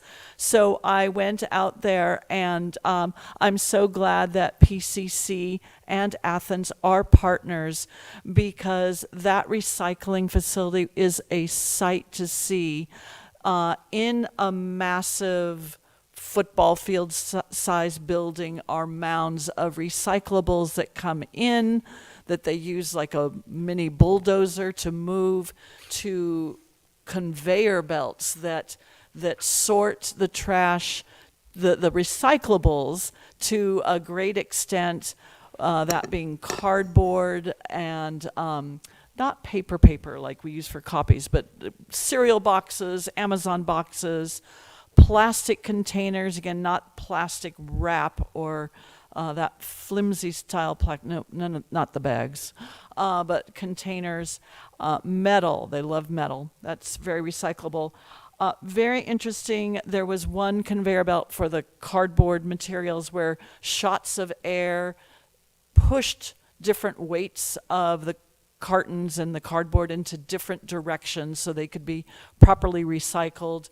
The plastic containers that we put in recycling were actually zooming down conveyor belts. And like Lucy and Ethel at a chocolate shop, there were people standing at the conveyor belts moving the plastic based, I guess, on color and opacity into the different chutes so that would be recycled properly. They showed me a new machine that they have that is using artificial intelligence to select the plastics that would use an eye and a suction. And it was like an alien thing that moved the plastic quickly down chutes. And what he said is what this machine will do is, yes, replace the physical hand movements of these materials, but we'll need techs. So we need to train code writers, AI techs who will support the machine of this one facility and multiply that many times out. So if any people are interested, a sustainability club, any group of people, they would just love to take you on a similar tour where you will be heartened that our trash, even though we don't have all the many recycling bins. It does go through Athens Services. They are sorting out our recyclables, and they are removing tons and tons of materials out of landfills. So please contact me if you're interested and wash out your plastic containers. Yeah.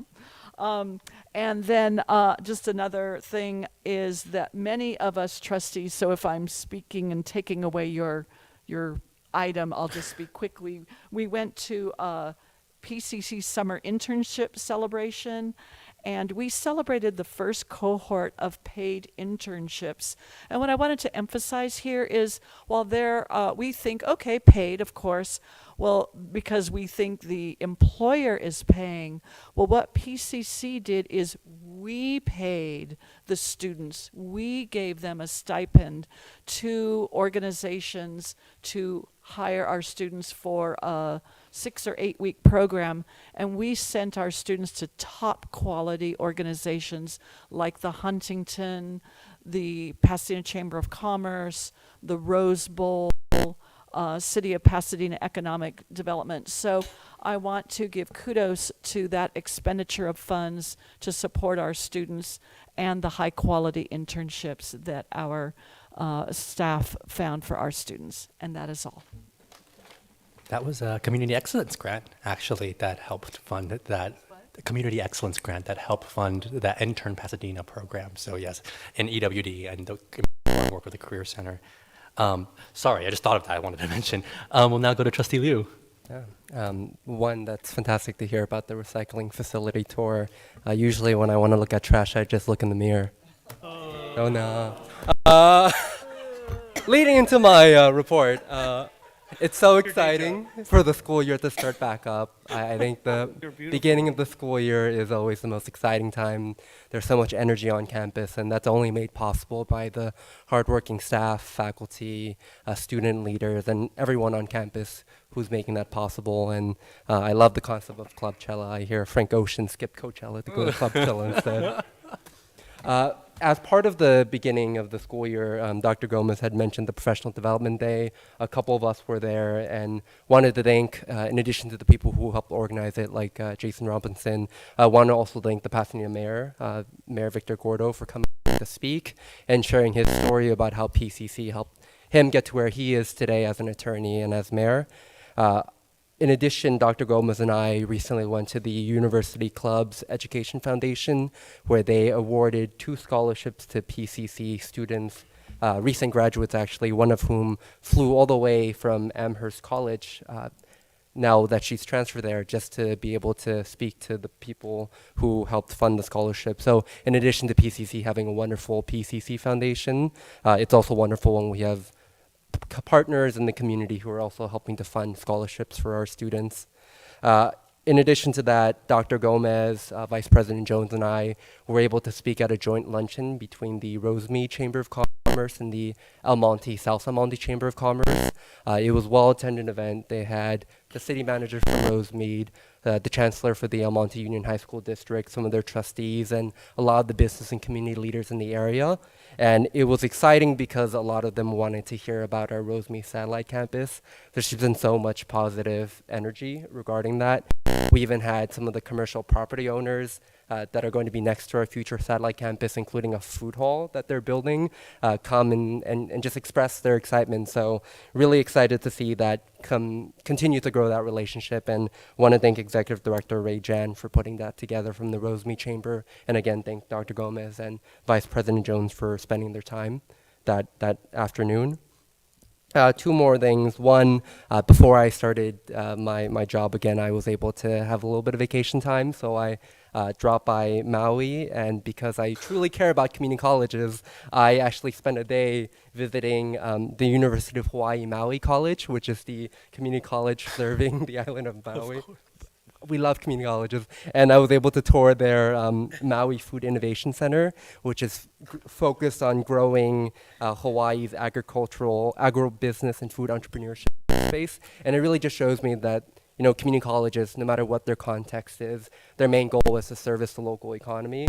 And the great work that we're doing at EWD, led by our wonderful director and all the people here, just I think goes to that. And they said that they would love to work with PCC in the future if there's any way to make that happen. So just flagging it, just Maui. And I want to thank State Senator Troy Hashimoto, which I know our chair knows as well, for coordinating that. And lastly, like many people have mentioned today, respecting and remembering 9/11. Back then I was actually still in primary school, and I was living in Lower Manhattan at the time with my family. And from what I remember that day, I was still quite young, but we were being pulled out of school, and it was, even at a young age, you just notice something is awfully wrong. And especially as a, first, second generation American family that doesn't really speak English, we were reassured by the first responders, by our service members, who helped create a sense of stability and resilience in a time of uncertainty. So just want to, of course, pay respects to all the lives that were lost and also the lives that were changed, and the service members like President Altamirano who served this country. And yeah, just wanted to close on that note as well. Thank you. Thank you, Trustee Liu. We'll now go to Trustee Gibson. Yeah. First of all, I want to thank the members of the Board of Trustees for supporting the resolution for AB 2586. When that's signed by Governor Newsom, it will enable colleges in California to employ undocumented students. So, and I really appreciate the help of Student Trustee Wong in helping me get this through, and thank you for supporting this resolution.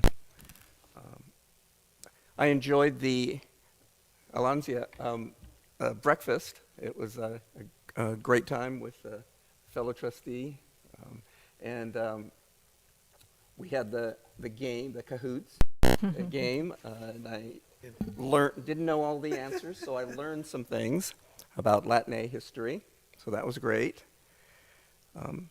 I've been participating with the African American Caucus of the Community College League of California, and we're planning a awards program at the next annual convention in January. So I'm really looking forward to participating in finding winning faculty, administrators, and people who have risen to the occasion of helping African Americans succeed in community colleges. So we're looking forward to that. That will be in Sacramento in January. So it's a wonderful thing that we're looking for nominees for these awards that will be coming up. I was happy to participate with the welcoming back students at Muir High School this semester. It was wonderful to be there with the superintendent president of PUSD and many of the community members who were there to welcome the students coming back and really encouraging them at their efforts to finish high school. I attended the LACSTA board meeting where we welcomed the new president of the board of LACSTA, Alma Castro from Linwood. And they're having an exciting year coming up with many different programs. For example, on Friday, September 30th, there'll be a Teacher of the Year awards ceremony for LA County schools.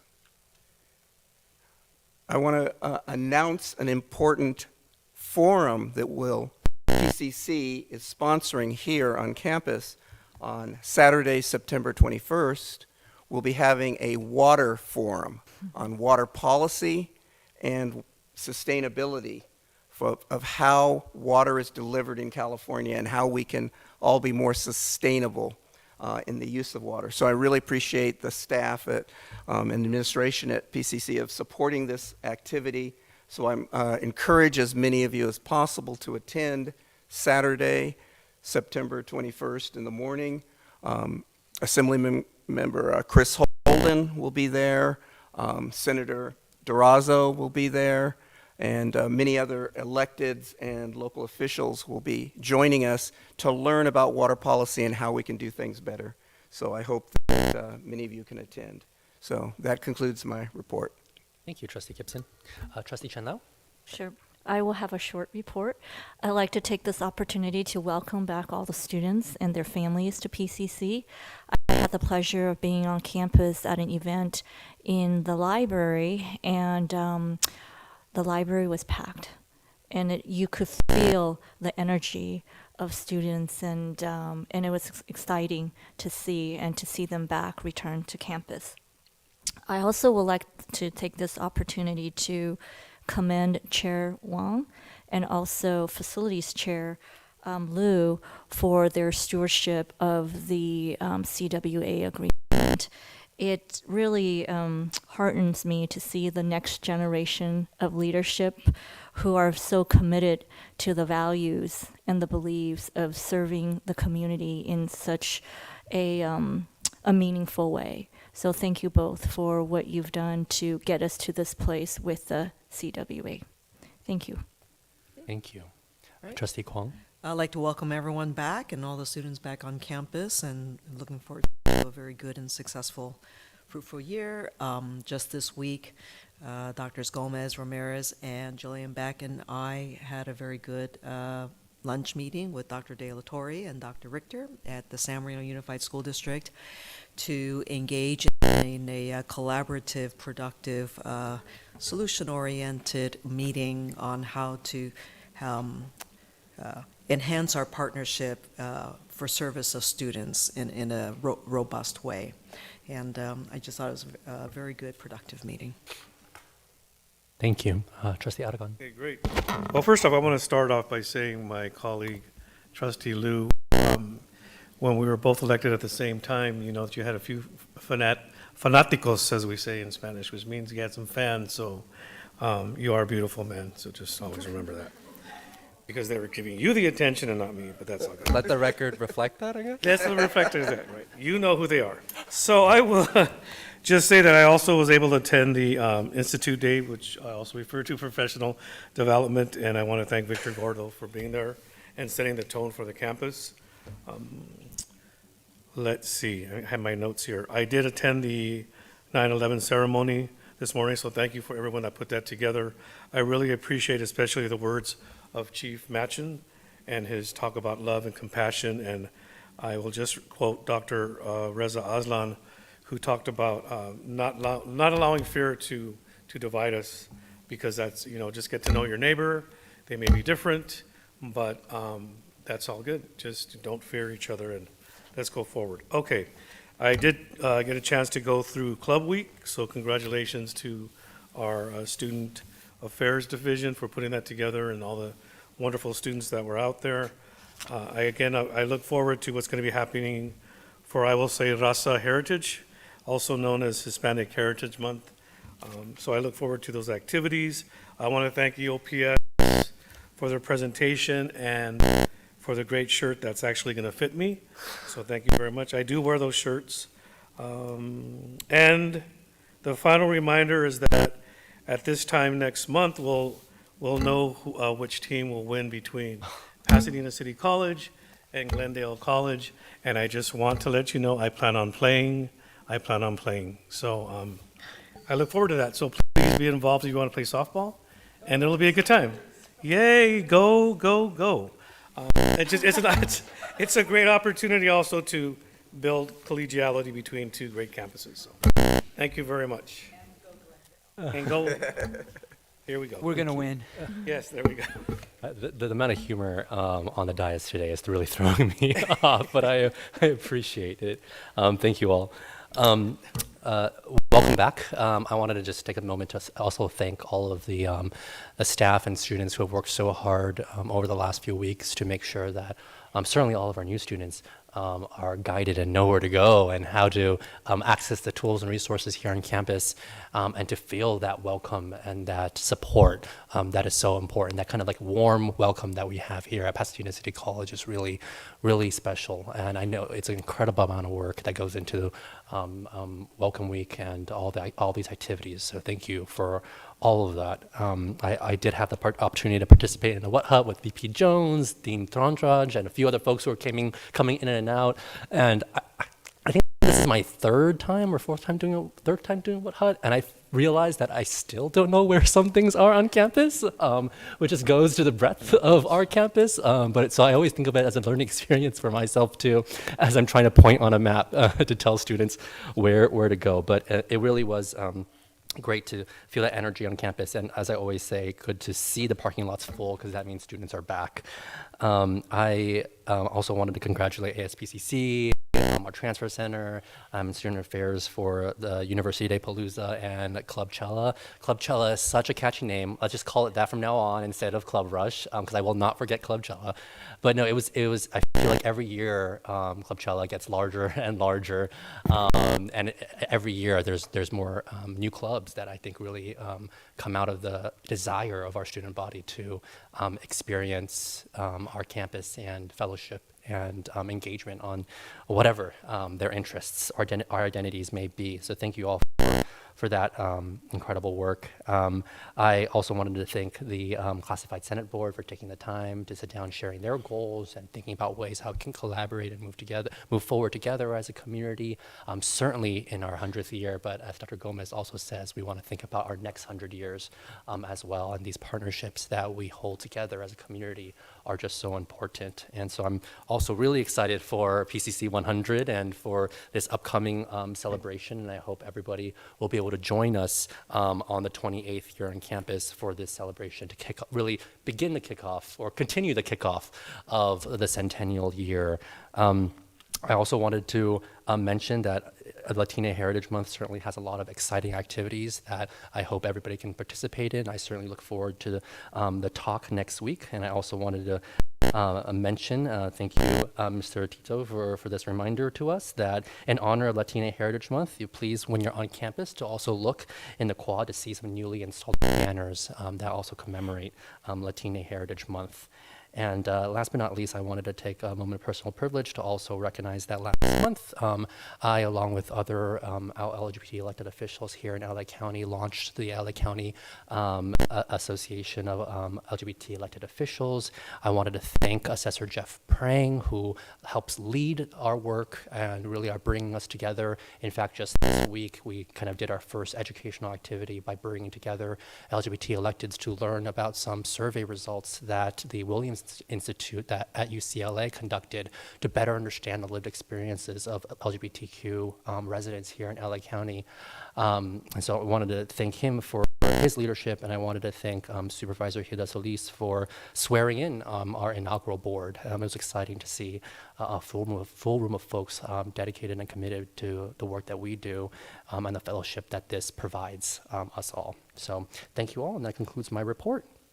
We'll now move to any proposed future board business meeting dates. Mr. Chair, I just have a question on our January meeting. Have we decided? We are figuring that out, and we will Still get back figuring to it out. everybody. Okay, Yes. great. Yeah. Thank you. But yes, we have not forgotten that. Any proposed future agenda items? Okay. We'll now move to adjournment. I'd like to move to adjourn in memory of Mabel Duncan. Do we have a motion to adjourn? So moved. Second? Second. All in favor? Aye. We are now adjourned. Thank you all. Thank you for the gift.